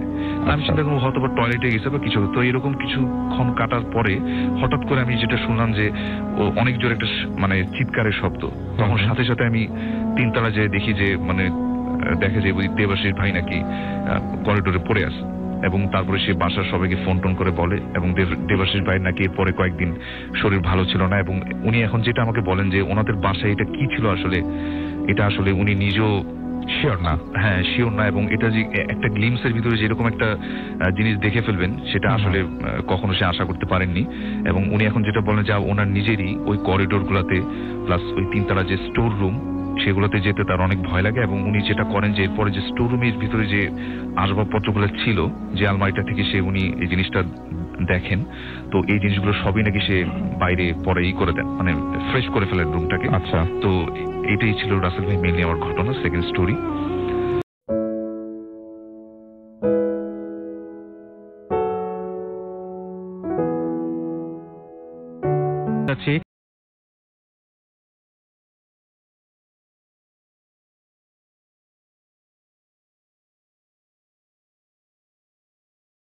এই ঘটনা যেটা বলবো রাসেল ভাই, এটা বাংলাদেশের যশোর এলাকার আর কি, তখনকার দিনে এটা মানে বৃহত্তর যশোর ছিল। আচ্ছা, তখনকার এটা বলেছেন বাসেদ ভাই নামে একজন, উনি একসময় মেডিকেল স্টুডেন্ট ছিলেন। আচ্ছা, তো যাই হোক ঘটনা চলে যাই। বাসেদ ভাই এক সময় আর কি তখনকার দিনে একদিন উনি শহর থেকে আর কি খুলনা শহর থেকে উনি ওনাদের দেশের বাড়ি চলে আসেন যশোরের যে কোনো একটা গ্রামে আর কি। তো গ্রামে আসেন, এসে বাসায় সময় কাটাচ্ছেন, দিন গড়িয়ে রাত এসে পড়ছে। উনি খবর পান যে ওনার ছোট ভাই তার ভাইয়ের সাথে তার ফ্রেন্ডের সাথে বাইরে গেছে আর কি। তো ছোট ভাইয়ের জন্য অপেক্ষা করছেন, কারণ বেশিরভাগ সময় উনি বাসায় এসে ভাইয়ের সাথে সময় কাটান, খুব ভালো সম্পর্ক ভাইয়ের সাথে। তো উনি রাতের বেলা যখন বেশ রাত হয়ে গেছে তখন রাসেল ভাই গ্রামে আপনার 8টা-9টা মানে বেশ নিশুতি রাত। তো এরকম একটা সময় উনি বারান্দায় বসে আছেন, ভাইয়ের জন্য ওয়েট করছেন, আর ঠান্ডা পড়েছে হালকা। আচ্ছা, তো এর মধ্যে হঠাৎ করে উনি শোনেন যে ওনাদের যে দরজাটা বাইরে যে বেড়ার মানে বেশ একটা প্রাঙ্গণ আছে, তার ওই পাশে বেড়া আর কি এটাই। তখন থেকে ওই ভাইয়ের খুব ক্লোজ একটা ফ্রেন্ড আছে, সে ডাকছে যে বাসেদ ভাই হ্যাঁ একটু আসেন, আমরা অ্যাক্সিডেন্ট করছি। আচ্ছা, এরকম করে ডাকতেছে। তো শোনার পরে উনি মানে বেশ বিচলিত হয়ে যায়, আমরা অ্যাক্সিডেন্ট করছি মানে। উনি জোরে জিজ্ঞেস করে কি হয়েছে, ভিতরে আসো। তো কেউ আর উত্তর দিচ্ছে না আর কি। আচ্ছা, তো উনি তাড়াতাড়ি হেঁটে মানে কোনো মতে ওনার গায়ে শার্ট টার্ট পরে আর কি উনি বের হয়ে এসে হেঁটে দরজায় যায়, যে দেখে গেটের কাছে কেউ নাই। তো দরজা খুলে যখন বাইরে আসে, দূরে দেখে দাঁড়ায় আছে একজন, তার দেখা যাচ্ছে আর কি, ছায়ামূর্তি আর কি। অন্ধকারে, গ্রামের অন্ধকার ভালো হচ্ছে না। তো উনি সাথে করে টর্চ লাইট আনেননি, এত দ্রুত বের হয়ে আসছে, ওনার এটা খেয়ালও নেই, তাড়াহুড়ার জন্য। তো উনি তাকে জিজ্ঞেস করতেছে এই কি হয়েছে, নাম ধরে আর কি। উনি গলা শুনে চিনছে। কি হয়েছে তোমার? বলে ভাই অ্যাক্সিডেন্ট করছি আমরা, খুব খারাপ অবস্থা, আপনি আসেন প্লিজ। তো উনি তার পিছনে হাঁটা দেন, মানে আর কোনো কিছু চিন্তা না করে হাঁটেন, খুব দ্রুত হাঁটতেছেন। তো এটা দেখতেছে যে ওই যে তাকে ডাকছে তার সাথে ওনার দূরত্ব কিন্তু কমতেছে না, বেড়ে যাচ্ছে ধীরে ধীরে, মানে একটা ডিসটেন্স মেইনটেইন হয়ে গেছে, ওটা যাচ্ছে না। আচ্ছা, ওকে। উনি বেশ দ্রুত হাঁটছেন, ওই সময়টা উনি এতটা খেয়ালও করেন না, এগুলো হচ্ছে পরের ক্যালকুলেশন ওনার। জি। উনি ওই সময় হেঁটে যাচ্ছে, এক সময় এসে নদীর পাড়ে চলে আসলো আর কি। নৌকা পার হতে হবে ওনাদের। তো দেখলো ঘাটে নৌকাও আছে। জি। তো ওই যে মানুষটা ওনাকে ডাকছে, সে কিন্তু নৌকায় উঠে নেই, সে দাঁড়ায় আছে এখানে। তো উনি দৌড়ে মানে যে ওই নৌকাতে উঠে বসে হুড়মুড় করে বসে, উনি দেখে যে পাড়ে দাঁড়ায় আছে ওই ছায়ামূর্তিটা, ওনাকে ডাকতেছে এই অন্ধকার ছায়ামূর্তি, মানে মানুষই মনে হচ্ছে। দেখতেছে এই তুমি আসো, নৌকা তো নিয়ে যেতে হবে ওই পাশে। তখন ওইটা নৌকার উপর চড়ে বসছে ওই মানুষটা আর কি।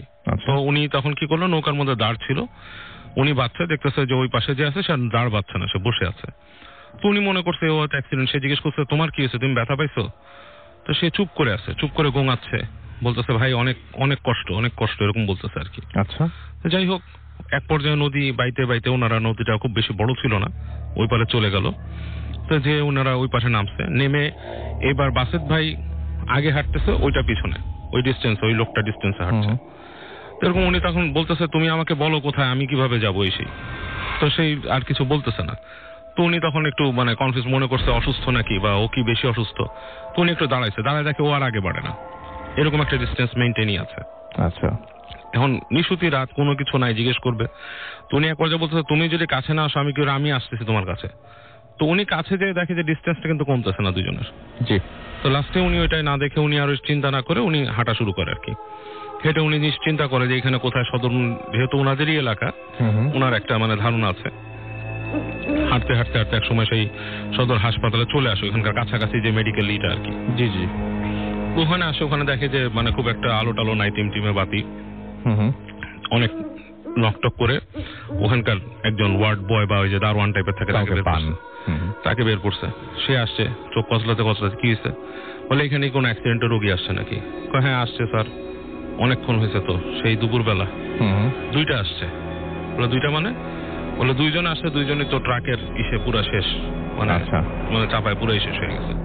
তো 2জন আসছে, কি নাম কি বলে এগুলো তো কিছু জানি না, আমরা খোঁজ করতেছি গ্রামে ট্রামে, মানুষ পাঠায়, আজকে আর এটা সম্ভব হয়নি, কালকে আমরা এই খোঁজটা বেশি করবো আর কি, থানায় জানাইছি এসে। তো উনি বলতেছে ট্রাকের চাপায় কি মারা গেছে? বলে হ্যাঁ। আমি একটু দেখতে চাই, ওনার বুকটা ছেদ করে উঠছে। উনি বলছে আমি দেখতে চাই। কে? তো বলতেছে যে এরকম রাতের বেলা আপনাকে কি লাশ দেখানো সম্ভব নাকি? বলতেছে না, আমি দেখতে চাই। তো অনেক কি করার পর আমি দেখতে চাই কি হয়েছে, কারণ আমার ভাই আসতেছে না গ্রামে এরকম এসে। তো ওয়ার্ড বয় তারপরে এসে উনি পরিচয় দিচ্ছে যে আমি এরকম গ্রামের এসে। তখন উনি নিয়ে যায় ওখানে যেখানে লাশটা রাখা হতো রাসেল, ওই রুমটা নিয়ে গেছে। তো রুমটায় যখন নিয়ে গেছে, উনি পিছনে তাকাচ্ছে, সেই ছেলেটা কিন্তু নাই আর, উনি যাকে খুঁজছে। আচ্ছা, যে ওই রুমের কাছে নিয়ে গেল, দরজাটা খুললো। দরজাটা খোলার পর দেখতেছে মানে একটা মানে বাতাস, ভ্যাপসা বাতাস ওখানে লাগছে, যেহেতু লাশ পড়ে আছে দুপুর থেকে, হালকা গন্ধ হয়ে গেছে। আচ্ছা, লাইটটা জ্বালাইছে, লাইটটা জ্বালানোর পর দেখে এরকম কাপড় দিয়ে ঢাকা। তো ওয়ার্ড বয় গুলো, উনি বললেন আমি চেহারা দেখতে চাই, চেহারার কি অবস্থা। তো প্রথম যে চেহারাটা সরাইছে রাসেল ভাই, কাপড়টা সরানোর পর দেখে ওই যে ফ্রেন্ডটা ওনাকে ডেকে নিয়ে আসছে, ওইটা তার লাশ। ও মাই গড।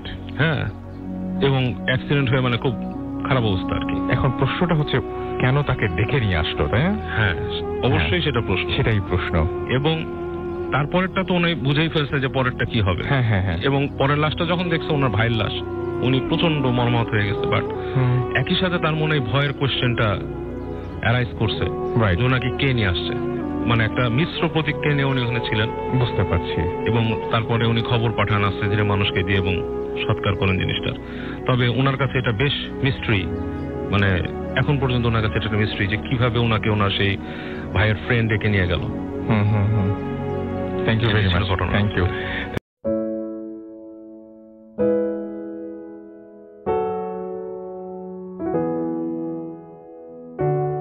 সরাসরি চলে যাব নতুন আরেকজন অতিথির কাছে। আপনার নামটা প্লিজ একটু বলবেন, তারপর আপনার ঘটনায় যাব আমরা। ধন্যবাদ রাসেল ভাই, আমি ওসমান, আমি এসেছি মিরপুর ইস্টার্ন হাউজিং থেকে। জি ওসমান ভাই, আপনার ঘটনা শুনি। ওকে রাসেল ভাই, ঘটনাটি ঘটে আছে কি প্রায় 15-16 বছর আগে। এটা হচ্ছে আমার এক ফ্রেন্ডের ছোট বোনের সাথে। এটা বাগেরহাট জেলার একটি ঘটনা। তো খুব ছোটবেলায় মেয়েটি যখন বয়স তার 5 থেকে 6 বছর, তার দাদু মারা যায় এবং তার দাদু তার কাছে খুবই প্রিয় ছিল, খুবই প্রিয় একটা মানুষ ছিল। তো তার দাদু মারা যাওয়ার পর থেকে সে একটু অন্যরকম হয়ে গেল, অস্বাভাবিক কিছু তার মধ্যে আচার আচরণ দেখা গেল। সে ঠিক মতো খাওয়া দাওয়া করতো না, তার কারোর সাথে কথা বলতো না, একটু অস্বাভাবিক ছিল। তো এইভাবে করে তার সাথে অনেকদিন মানে এইভাবে রয়ে গেল। তো তারপর তার বাবা তাকে ডাক্তারের কাছে নিয়ে গেল। তো তারা ইনিশিয়ালি তারা ভাবছিল যে এটা হয়তো বা তার কোনো ফিজিক্যাল প্রবলেম বা অন্য কোনো কারণ হচ্ছে। তার ডাক্তার তাকে মানে ঠিকমতো প্রেসক্রাইব করলো, তাকে মেডিসিন দেওয়া হলো। কিন্তু মেডিসিন দেওয়ার পরেও সে মানে আগের মতো আর নর্মাল লাইফে সে ফিরে যেতে পারলো না। তো একইভাবেই তার সাথে ওই ঘটনাগুলি ঘটছিল। এবং তাদের গ্রামের মানে তাদের বাড়ির আশেপাশে তারা কিছু অদ্ভুত, সবাই মানে জিনিসটা লক্ষ্য করলো, কিছু অদ্ভুত কিছু উইয়ার্ড কিছু জিনিসপত্র তারা দেখতে পারলো। হঠাৎ করে তারা দেখছে যে একটা মানে আনকন্ডিশনাল মানে একটা অস্বাভাবিক একটা ফোর্স তাদের সামনে দিয়ে একটা ছায়ার মতো চলে যাচ্ছে। বা কখনো তারা দেখছে যে কিছু অদ্ভুত কিছু মানে শিয়াল তাদের বাড়িতে আসছে, যেটা মানে সাইজ বা বর্ণনা করার মতো না, মানে অস্বাভাবিক কিছু জিনিসপত্র। তো একদিন তার মানে আমার ওই মেয়েটার এক ভাই মানে গ্রামে বিলের মধ্যে দিয়ে হাঁটছিল। সে কোনো জায়গায় বাজারের দিকে যাচ্ছিল। তো বিল থেকে সে হঠাৎ করে তাকে সে আর যেহেতু এটা একটা মানে তাদের যে ফ্যামিলিটা তারা হচ্ছে এটা মানে ক্রিশ্চিয়ান ফ্যামিলি ছিল, বিলং করতো। তো ক্রিশ্চিয়ান ফ্যামিলিতে তারা তো বেসিক্যালি একটু অ্যালকোহলিক, তাদের কিছু মানে তারা বিভিন্ন প্রোগ্রামে বা অ্যালকোহল তারা নিয়ে থাকে। তো সম্ভবত সে ওই সময় একটু ড্রাঙ্ক ছিল। তো সে হঠাৎ করে সে দেখলো যে সে পড়ে গেল অ্যালকোহল অবস্থায়, মানে একটু ড্রাঙ্ক অবস্থায় সে পড়ে গেল, মাটিতে পড়ে যাওয়ার পরে তাকে কে মানে সে বুঝতে পারলো না, তাকে কে জানে মানে তার মাথা ধরে কেউ জানে চুবাচ্ছে একটা ফোর্স আর কি পানির মধ্যে। এবং তাকে এমন একটা অবস্থা, তাকে শ্বাসরুদ্ধ করে মেরে ফেলার মতো অবস্থা হয়ে যায়। তো এই অবস্থায় সে কোনোভাবে নিজেকে সেভ করে সে বাড়িতে চলে আসে। কিন্তু উনি ঘটনাটা নাকি কারোর সাথে তখনও শেয়ার করেনি। সেটা খুব জরুরি না, আমরা পরের পার্টে যাই। কারণ একটা মানুষ যখন মানে অসুস্থ থাকেন তখন যে কোনো কিছু তিনি এক্সপেরিয়েন্স করতে পারেন। মানে আরো তো অনেক ঘটনা আছে, কি হয়েছিল তারপরে? Okay fine. তো তারপরে যাই হোক, তো উনি এরকম তো তারপর যে মেয়েটার তো অবস্থার কোনো উন্নতি হয়নি। তো পরে তার বাবা এখানের আশেপাশের একজন ওঝা ছিলেন, মানে ওঝার কাছে যায় এবং ওঝার সাথে ব্যাপারটা শেয়ার করে যে এরকম আমার মেয়ে অলরেডি 2-2.5 বছর হয়ে গেছে, আমার মেয়ে তো খুব অসুস্থ এবং তাকে অনেকভাবে মেডিসিন দেওয়া হয়েছে, মানে তার কোনো ডেভেলপমেন্ট হয়নি। তো তখন ওঝা বলল যে আসলে আপনার মেয়ের তো এটা অন্য একটা ব্যাপার, যেহেতু এখানে তো আসলে মেডিসিন বা কোনো ধরনের ডাক্তারি চিকিৎসায় তার কোনো লাভ হবে না। এটা আমি আগেই বুঝতে পেরেছি, তার মধ্যে কোনো খারাপ কোনো জিনের আছর বা এই ধরনের কোনো ব্যাপার তার মধ্যে আছে। তো যাই হোক, পরবর্তীতে তারা মানে মেয়েটাকে তারা বাড়ির আঙ্গিনাতে একটা টুলের মধ্যে বসিয়ে সেই যে ওঝা তাকে প্রশ্ন করতে থাকে, মানে সেই যে ব্যাড যে ফোর্সটা তার মধ্যে প্রবেশ করে। তো তখন মেয়েটাকে বললো যে কে তুই বা কোত্থেকে আসছিস। পরে বললো যে আমি ওর সেই দাদু এবং আমি ওকে খুব ভালোবাসি বিধায় আমি ওকে ছাড়তে পারিনি। আর হচ্ছে যে আমি মারা যাওয়ার পরে আমার কোনো শ্রাদ্ধ করা হয়নি। তো শ্রাদ্ধ করা না হওয়ার কারণে আমি আরো তাদের প্রতি ক্ষিপ্ত, এজন্য আমার নাতনিকে দিয়ে আমি হয়তো বা কিছু অদ্ভুত কিছু কাজ করাচ্ছি। তো পরবর্তীতে তারা বললো যে ঠিক আছে, তোমার শ্রাদ্ধ করিয়ে দিব, বাট তুমি মেয়েটাকে তুমি তার শরীর থেকে চলে যাও। পরে তাকে অনেক ফোর্স করার পরে বললো যে ঠিক আছে। পরে পরবর্তীতে তার শ্রাদ্ধ হলো। শ্রাদ্ধ করার পরে তাকে আবার মেয়েটাকে আবার তুলে আবার সেভাবে করে বসানো হলো। বসানোর পরে পরে সে মেয়েটিকে পরে তার যে ব্যাড ফোর্সটা সরে গেল, মানে ব্যাড ফোর্সটা সরে যাওয়ার একটা সুন্দর একটা বর্ণনা এইভাবে দেওয়া যায় যে যখন যায় তখন তাকে বলা হলো যে তুমি যে যাবা এটা প্রুফটা কি, তুমি যে ফোর্সটা কিভাবে যাবা তুমি। পরে সে বললো যে আমি যখন যাব একটা গাছের ডাল, মানে সামনে একটা বট গাছ হয়, সেই গাছের ডালটা ভেঙে পড়ে যাবে এবং আমি একটা মাটির কলস মুখে নিয়ে আমি কিছু দূর এগিয়ে যাব। Thank you very much, thank you.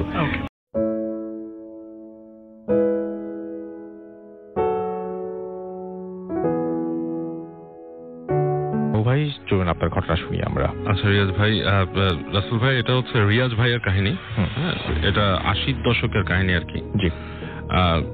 Riaz ভাই এখনো অনেক একটু পাগলাটে আচরণ করেন, যদিও তার কাছ থেকে কাহিনীটা শোনা, তিনি সবাইকে শেয়ার করেন না। ওনাকে অনেক জিজ্ঞেস করাতে একদিন যে কোনো একটা মুহূর্তে উনি ঘটনাটা বলেন, কি থেকে তার এই সমস্যাগুলো শুরু হয়। যাই হোক, তো একটা সময় ওনারা মিরপুরে থাকতেন একটা জায়গায়, তো সেখানে একটা 3তলা বাড়িতে থাকতেন ওনারা। 3তলা বাড়ির নিচতলাতে বাড়িওয়ালা, দোতলায় একটা ভাড়াটি, আর ওনারা 3তলায় থাকতেন। আচ্ছা। তো রিয়াজ ভাইরা যখন প্রথম দিকে ওখানে যান তখন উনি সম্ভবত ফার্স্ট ইয়ারে পড়েন, মানে ইন্টারমিডিয়েটের। জি। এবং ওখানে উনি প্রায় ছাদের মধ্যে উঠতেন প্রথম। আর রাতের বেলা ছাদে ঘোরাফেরা করাটা ওনার একটা শখ ছিল। এবং যখন উঠতেন সেই গাছের, মানে আপনার ছাদের পেছনে একটা ঝাঁকড়া গাছ ছিল, বেশ আম গাছ টাইপের। তো আম গাছ এবং আরো অনেক গাছের একটা ঝাঁকড়া ছিল আর কি। তো উনি রাতের বেলা ওখানে যেতেন, দাঁড়াতেন, খুব ভালো লাগতো। তো উনি যখন ওই বাড়িতে যান তার দ্বিতীয় দিন তৃতীয় দিনের মাথায় উনি ছাদের কোনায় দেখেন একটা মেয়ে দাঁড়ায় আছে সন্ধ্যার সময়। আচ্ছা। 7-8টা বাজে আর কি। তো উনি কাছে যান, মেয়েটার সাথে কথা বলেন, হ্যাঁ, যে আপনার নাম কি। মেয়েটা ওনাকে কাটা কাটা ভাষায় অল্প জবাব দেন। তো মেয়েটার নাম উনি জানেন, মেয়েটার নাম বলে মুক্তি। আচ্ছা। তো যাই হোক, তো উনি দু একদিন কথা বলেন মেয়েটার সাথে, এবং উনি এরপরে দিনের বেলা ওই মেয়েটাকে দেখতেন না আর কি। তো যেহেতু উনি তখন কেবল মানে কিশোর থেকে যুবক হচ্ছেন, ওনার মধ্যে একটা মানে রোম্যান্স কাজ করে আর কি। তো উনি প্রায় সন্ধ্যা হলে মানে ছাদে উঠে যান, কিন্তু মানে কখনোই উনি মেয়েটার খোঁজ দিনে পান না এবং দেখেনও না। জি। একদিন সন্ধ্যার সময় উনি দাঁড়িয়ে আছেন, তো মেয়েটা দাঁড়ায় আছে, মেয়েটাকে দেখছে, উনি দেখে কাছে গেছে আর কি। কাছে যে বলতেছে, কেমন আছো, তোমাকে দিনে কেন দেখি না? তো মেয়েটা বলে, দিনে আমি এখানে আসি না, এই জন্যই দেখো না। আচ্ছা। তো বলতেছে যে দিনে আসো না, তুমি সন্ধ্যার সময় এখানে আসো ছাদে, এটা কি আমার জন্য আসো? বলে হ্যাঁ, তোমার জন্যই আসি। তো বলতেছে আমার জন্য আসো, তাহলে তো মানে খুব ভালো, আমি তোমার সাথে একটা ফ্রেন্ডশিপ করতে চাই। তাহলে আমার সাথে ফ্রেন্ডশিপ করতে হলে তোমাকে আম গাছে উঠে দেখাতে হবে। তো রিয়াজ ভাই বলতেছে, আম গাছে কিভাবে উঠবো? আম গাছে এখানে ওঠা সম্ভব না। তো মেয়েটা ওনাকে বলতেছে, আমি তোমাকে দেখাচ্ছি আম গাছে কিভাবে উঠতে হয়। বলে আপনার সেই বাউন্ডারি যে ওয়ালটা ছিল সেখান থেকে মেয়েটা হাত বাড়িয়ে দিয়ে আম গাছটাকে এমন ভাবে ধরলো, it's like kind of like আমরা ছোটকালে অনেক সময় শুনেছি হাত বাড়িয়ে লম্বা করে কিছু ধরার জিনিস, অনেকটা সেরকম একটা ব্যাপার। ধরে সে আম গাছের মধ্যে উঠে গেল। ওখান থেকে উঠে ওনার দিক তাকিয়ে একটা ভেঙচি দিল, ভেঙচির একটা হাসি টাইপের, এবং সেটা খুব বিভৎস ছিল আর কি। এবং এই দৃশ্যটা রিয়াজ ভাই সহ্য করতে পারে না, উনি ওখানে ফেইন্ট হয়ে যায়। এবং ওনাকে যখন বাসায় নিয়ে আসা হয়, ওনার তখন দাঁতে দাঁত লেগে গেছে, এবং অনেক কষ্টে ওনাকে করা হয়, সেন্সে নিয়ে আসা হয়। এবং এই ঘটনার পরে ওনাকে যখন কিছুটা জিজ্ঞেস করা হয়, উনি ফ্যামিলির খুব যারা নিকট মানুষ তাদের মানুষের কাছে উনি শেয়ার করেন, এবং তারা পরে খুঁজে বের করেন যে ওই যে বাড়িওয়ালা যে থাকতো, সে বাড়িওয়ালার মেয়ে ছিল একটা, সেই মেয়েটা ওইখানে আরেকটা ছেলের সাথে প্রেম করতো একসময়, এবং একসময় তাদের প্রেম ব্যর্থ হতে সে ওখানে ওই আম গাছের ওখানে যে সে গলায় দড়ি নেয়, এবং তার এই জিনিসটা ওখানেই হয়তো কোনো একটা কারণে তার কোনো ব্যাপার স্যাপার রয়ে যায়। এবং ব্যাপারটা হচ্ছে যে এখন রিয়াজ ভাই বেশ বয়স্ক, হি ইজ লাইক ওভার 40, তার মধ্যে এখন অস্বাভাবিকতা আছে, উনি এটা এখনো বিয়ে করতে পারেন নাই। ওকে, thank you very much.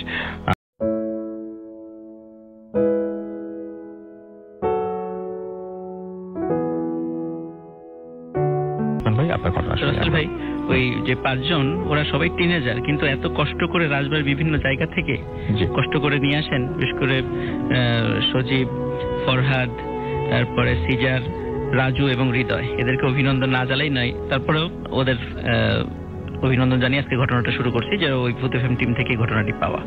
Rasel ভাই, ঘটনাটি কালুখালীর মোহনগঞ্জে ঘটে যাওয়া ঘটনাটা, এটা অনেক আগের ঘটনা, 50-এর দশকের ঘটনা। তো এখানে ওই গ্রামে একজন খুব ধনাঢ্য ব্যবসায়ী ছিলেন, কিন্তু উনি অল্প বয়সেই ওনার মানে বিয়ের অল্প কিছুদিনের মধ্যেই ওনার স্ত্রী মারা যান। তো ওনার কোনো সন্ততি ছিল না, এবং ওনার স্ত্রী মারা যাওয়ার পরে উনি আর কখনো বিয়ে করেননি। উনি যখন বার্ধক্যে উপনীত হন তখন একটা লোক ওনার দেখাশোনা করত। তো যখন মানে উনি বেশি অসুস্থ হয়ে যান, মানে যখন খুবই মানে অসুস্থ হয়ে যায় বার্ধক্যজনিত কারণে, মানে তখন উনি কিছু ওসিয়ত করে যান, এবং ওই ওসিয়ত অনুযায়ী উনি ওই যে লোকটা দেখাশোনা করত তাকে বলে যান যে তুমি তো আমার অনেক কষ্ট করেছো, আমার জন্য দেখাশোনা করেছো, তো তোমার জন্য এই ছোট্ট সম্পত্তিটা আমি রেখে গেলাম, এই বাড়িটা, এই অনেক অল্প কিছু সম্পত্তি ওনাকে দিয়ে যান, বছরের বাকি সম্পত্তিটা, আমার যেহেতু কোনো সন্তানাদি নাই, তুমি সকল সম্পত্তি বিক্রি করে দিয়ে এই টাকাগুলো এতিমখানায় দান করে দেবে। উনি এই ওসিয়তটা করে যান। কিন্তু রাসেল ভাই, ওই যে লোকটা যিনি ওনার ওই মানে খেদমতের দায়িত্বে ছিলেন, ওনার আসলে অনেক বেশি লোভ জন্মে গিয়েছিল, কারণ ওনার ইচ্ছা ছিল যে ওই বৃদ্ধ লোকটা মারা গেলে সকল সম্পত্তি ওনাকে দিয়ে যাবেন, যেহেতু ওনার কোনো সন্তানাদি ছিল না। তো কিন্তু ওনার এই ধরনের ওসিয়তে ওই লোকটা খুব মানে মনক্ষুণ্ণ হন, এবং উনি ওই বৃদ্ধ লোকটা ওনাকে এও বলে দেন, আগামীকালকে সকালবেলা গ্রামের গণ্যমান্য ব্যক্তিদেরকে তুমি ডাকবে, আমি তাদেরকে আমার এই ওসিয়তের কথাটা বলে যাব, তারা যেন এই জিনিসটা সাক্ষী থাকেন। কিন্তু দুঃখজনক ব্যাপার রাসেল ভাই, ওই রাত্রে উনি বার্ধক্যজনিত কারণেই মারা যান ওই বৃদ্ধ লোকটা। উনি আর পরের দিন সকালবেলা কাউকে বলে যেতে পারেননি, যেহেতু ওই বিষয়ে কথাটা সাক্ষী একমাত্র উনিই ছিলেন। তো সকালবেলা যখন গণ্যমান্য ব্যক্তিরা এসেছিলেন তার লাশ দেখতে, তখন ওই গণ্যমান্য ব্যক্তিরা তার সম্পত্তির বিষয়ে যখন ওই ব্যক্তিকে জিজ্ঞাসা করলো, উনি সেখানে একটা নির্মম মিথ্যাচার করেন। তো উনি বলেন যে এই বৃদ্ধ লোকটি আমাকে এই ছোট সম্পত্তিটা দিয়ে গেছেন, এবং যত সম্পত্তি আছে সব বিক্রি করে, উনি কাউকে এই সম্পত্তি ভোগ করতে দিবেন না, এই সব বিক্রি করে এই টাকাটা ওনার কাফনের সাথে দিয়ে দিতে বলেছে। তো সবাই এই জিনিসটা খুব মানে বিরক্ত হন যে লোকটা এত মানে এরকম কেন, তিনি মারা গেছেন, টাকা নিয়ে তো উনি কবরে যাবেন না, তো আসলে সবাই উনি টাকা নিয়েই কবরে যেতে চান, মানে এরকম ব্যঙ্গ বিদ্রুপ শুরু হয়ে যায়। তারপরেও মানে ওনার লাশ দাফন করার আগেই স্থানীয় লোকজন অল্প কিছু করে টাকা দিয়ে ওনার সকল সম্পত্তি কিনে নেন। ওই সময় তো এত দলিল টলিল এই ধরনের ঝামেলা ছিল না, মুখে মুখে কিনে নেন আর কি, ভাগাভাগি করে নেন। তো সকল টাকা সহ ওনাকে কবরে মানে রেখে আসা হয়। তো যাই হোক, ওই রাত্রেই এই যে লোকটি, এই লোকটির উদ্দেশ্য ছিল খুবই খারাপ। এই লোকটি রাতের বেলা ওই কবর থেকে টাকা আনতে যান। তো উনি যথারীতি ওনার প্রস্তুতি নিয়ে গিয়েছিলেন। উনি তখন হারিকেন, তখন তো টর্চ লাইট ছিল না, অনেক আগের ঘটনা, টর্চ লাইটের ব্যবস্থা ওখানে ছিল না। তো হারিকেন নিয়ে, ওনার প্রয়োজনীয় ইনস্ট্রুমেন্ট নিয়ে উনি কবরস্থানে যান, কবরটি খোঁড়েন, সেখান থেকে লাশ থেকে ওই টাকাগুলো একটা ব্যাগের মধ্যে ভরেন। কিন্তু সমস্যা হলো, ওই গ্রামের যে চৌকিদাররা ছিল, ওনারা দূর থেকে টের পাচ্ছিল যে একটা আলো দেখা যায় কবরস্থানের মধ্যে। তো ওনারা দূর থেকে চিৎকার চেঁচামেচি শুরু করে যায় কবরস্থানে কে। এখন ওই লোকটি যেহেতু বুঝে ফেলেছে যে লোকজন দেখে ফেলেছে, উনি তাড়াতাড়ি করে, যেহেতু ওই গ্রামেরই লোক, বিভিন্ন ফাঁক ফোকর মানে গুপ্ত রাস্তা ওনার জানা ছিল, উনি তাড়াতাড়ি ওইখান থেকে বের হয়ে ওই টাকা নিয়ে অন্য পাশ দিয়ে বের হয়ে চলে যান। ওইখানে কোনো ভৌতিক ঘটনা ঘটেনি। তো চৌকিদাররা এসে দেখল যে এই অবস্থা, লাশের মধ্যে থেকে টাকা পয়সা চুরি হয়ে গেছে। ওনারা আরো কয়েকজনকে ডাকলেন, দেখলেন এই অবস্থা, তারপর ওনারা বুঝলেন যে এটা চোরের কাজ, ওনারা কবর আবার মানে ঢেকে দিলেন আর কি। ওই লোকটি যখন এই টাকাগুলো নিয়ে চলে যায়, বাড়িতে চলে যায়, বাড়িতে গিয়ে একটা জায়গায় মানে উনি খুব সামলিয়ে রাখেন টাকাগুলো, যাতে কেউ না দেখতে পারে। ওনার স্ত্রীকে উনি বলেননি যেটা এইভাবে নিয়ে আসা হয়েছে। তো এরকম 4-5 দিন পর একটা অদ্ভুত ঘটনা ওনার সাথে ঘটতে থাকে। তো সেটা হচ্ছে যে উনি যখন মানে গভীর রাত্রে, রাত 3টা বা 3:30টার দিকে মানে খেয়াল করলেন যে কে যেন আস্তে আস্তে ওনার দরজা নক করছে, ঘরের দরজা। তো উনি প্রথম 1-2 দিন দরজা খোলেন, কিন্তু কাউকে দেখতে পান না। কিন্তু 3 দিন থেকে উনি দেখেন যে দরজা নক করেন এবং উনি খোলেন, কিন্তু তাকে দূরে সাদা কাপড় পরা একটা লোক দাঁড়িয়ে আছে, সেই বৃদ্ধটি যাকে উনি দীর্ঘদিন সেবা করেছিলেন। দূরে দাঁড়িয়ে উনি হাত দিয়ে কি যেন ওনার কাছে চাচ্ছে, ইশারা করে চাচ্ছে। তো যাই হোক, তো উনি কিন্তু এই বিষয়ে মানে আগে থেকে সতর্ক ছিলেন যে এই টাইপের কোনো একটা প্যারানরমাল ঘটনা ঘটতে পারে। উনি এইসব কিছুতে কোনো মানে ভয়ই পান না। যাই হোক, তো একদিন উনি হাটে গিয়েছিলেন, হাট থেকে ফিরতে ফিরতে অনেক রাত হয়ে যায়। তো ওনার বাড়িটা একটা খালের ওই পাশে, মাঝখানে বাঁশের সাঁকো রয়েছে। তো উনি যখন একা একা আসছিলেন, বাসের সাঁকোর ঠিক মাঝামাঝি চলে আসেন, তখন দেখেন ওই বৃদ্ধ লোকটি ওই পাশে আর এক পাশে দাঁড়িয়ে আছে, যে পাশে উনি নামবেন আর কি সাঁকো থেকে, এবং তখন বলছেন যে তুই আমার কথা রাখলি না, তুই এই কাজটা কেন করলি? তখন উনি চিন্তা করলেন যে আমি এই ওই পাশে নামবো না, আমি পিছন দিকে চলে যাই, আবার রাস্তায় চলে যাবো, আগের রাস্তায় যেখান দিয়ে নেমেছি সেখানে উঠে যাব। কিন্তু ওখানে যাওয়ার আগেই হঠাৎ করে উনি খেয়াল করলেন যে ওনার এই সাঁকোটা খুব অস্থির ভাবে নড়াচড়া করছে, মনে হচ্ছে কেউ ঝাঁকাচ্ছে সাঁকোটা। এবং উনি তখন ছিল বর্ষাকাল, উনি নিচে পড়ে যান। নিচে পড়ে যাওয়ার পরে সকালে ওনাকে উদ্ধার করা হয়। উনি খুব মারাত্মকভাবে জখম হয়েছিলেন। তো ওনাকে যখন প্রশ্ন করা হয় তুমি কেন এরকম জখম কিভাবে হলে, তখন উনি কিছু বিষয় লুকিয়ে যান, বলে যে নিচে অনেক ডালপালা ছিল, আমি পড়ে যাওয়ার কারণে ওখানে আমার শরীর আঘাতপ্রাপ্ত হয়েছে। যাই হোক, উনি বাসায় নিয়ে যাওয়া হয়। উনি বাসায় নিয়ে যাওয়ার পরে ওনার স্ত্রীর কাছে উনি সব ঘটনা শেয়ার করেন। তার আগ পর্যন্ত ওনার স্ত্রীর কাছে উনি কোনো ঘটনা শেয়ার করেননি। ওনার স্ত্রীর কাছে সব ঘটনা বলেন এবং বলার পরে বলে যে এই টাকা আমি এইভাবে এনেছি, তুমি টাকাটা সামলে রেখো, টাকাটা কাউকে দিও না। ওনার স্ত্রীকে এটা বলে যান।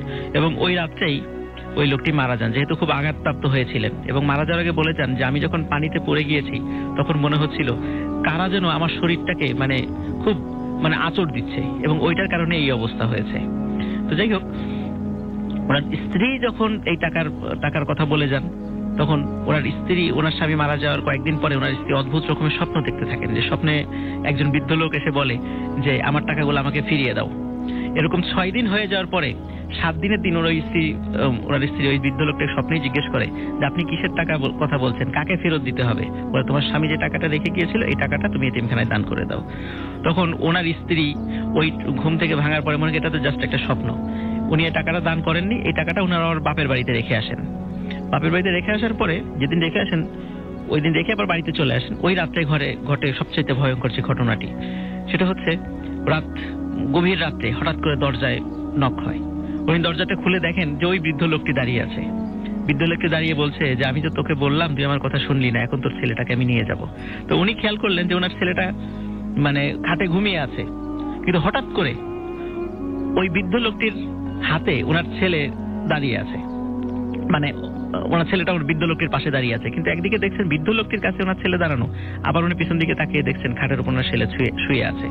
এবং বৃদ্ধ লোকটি হেঁচকা টানে ওই ছেলেকে টানতে টানতে জঙ্গলের একটা ঝোপের দিকে নিয়ে যাচ্ছে। এবং ছেলেটা যখন পড়ে গেছে, বৃদ্ধ লোকটি তখন হাত ছেড়ে দিয়ে ছেলেটির পা ধরেছে, পা ধরে টানতে টানতে নিয়ে যাচ্ছে। এই দৃশ্য দেখে উনি অজ্ঞান হয়ে যান চিৎকার দিয়ে। তো যখন লোকজন আসেন ওনার চিৎকার শুনে, কারণ গ্রামে তো ওই রাতের বেলা অল্প চিৎকার অনেক দূর থেকে শোনা যায়, যেহেতু উনি একা ছিলেন, বাড়িতে আর কেউ ছিল না, স্বামী মারা গিয়েছিলেন, অনেক দূর থেকে লোকজন চলে আসছে কি হয়েছে দেখার জন্য। তো লোকজন আসছে।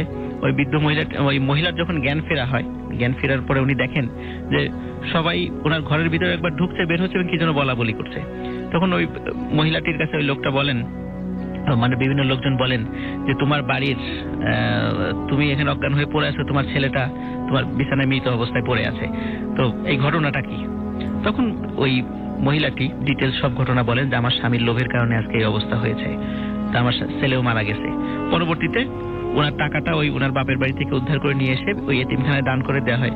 রাসেল ভাই, সবচেয়ে দুঃখজনক ব্যাপার হলো ওনার স্বামী এবং সন্তান হারানোর পরে ওই বৃদ্ধ মহিলাটি পাগল হয়ে গিয়েছিলেন এবং কালুখালী বাজারে উনি অনেকদিন পাগল অবস্থায় ছিলেন এবং যাকেই দেখতেন তার সামনে হাত পাততেন যে দে আমাকে দে। লোকের মধ্যে কি দিব? বলে যা আমার সবকিছু নিয়ে যা, আমার টাকা পয়সা যা আছে নিয়ে যা, আমার ছেলেকে ফিরিয়ে দে। তো উনি দীর্ঘদিন এইভাবে পাগল অবস্থায় কালুখালীতে ছিলেন এবং উনি মারাও গেছেন। এই ছিল রাসেল ভাই ঘটনা। অনেক ধন্যবাদ আপনাকে আপনার ঘটনার জন্য।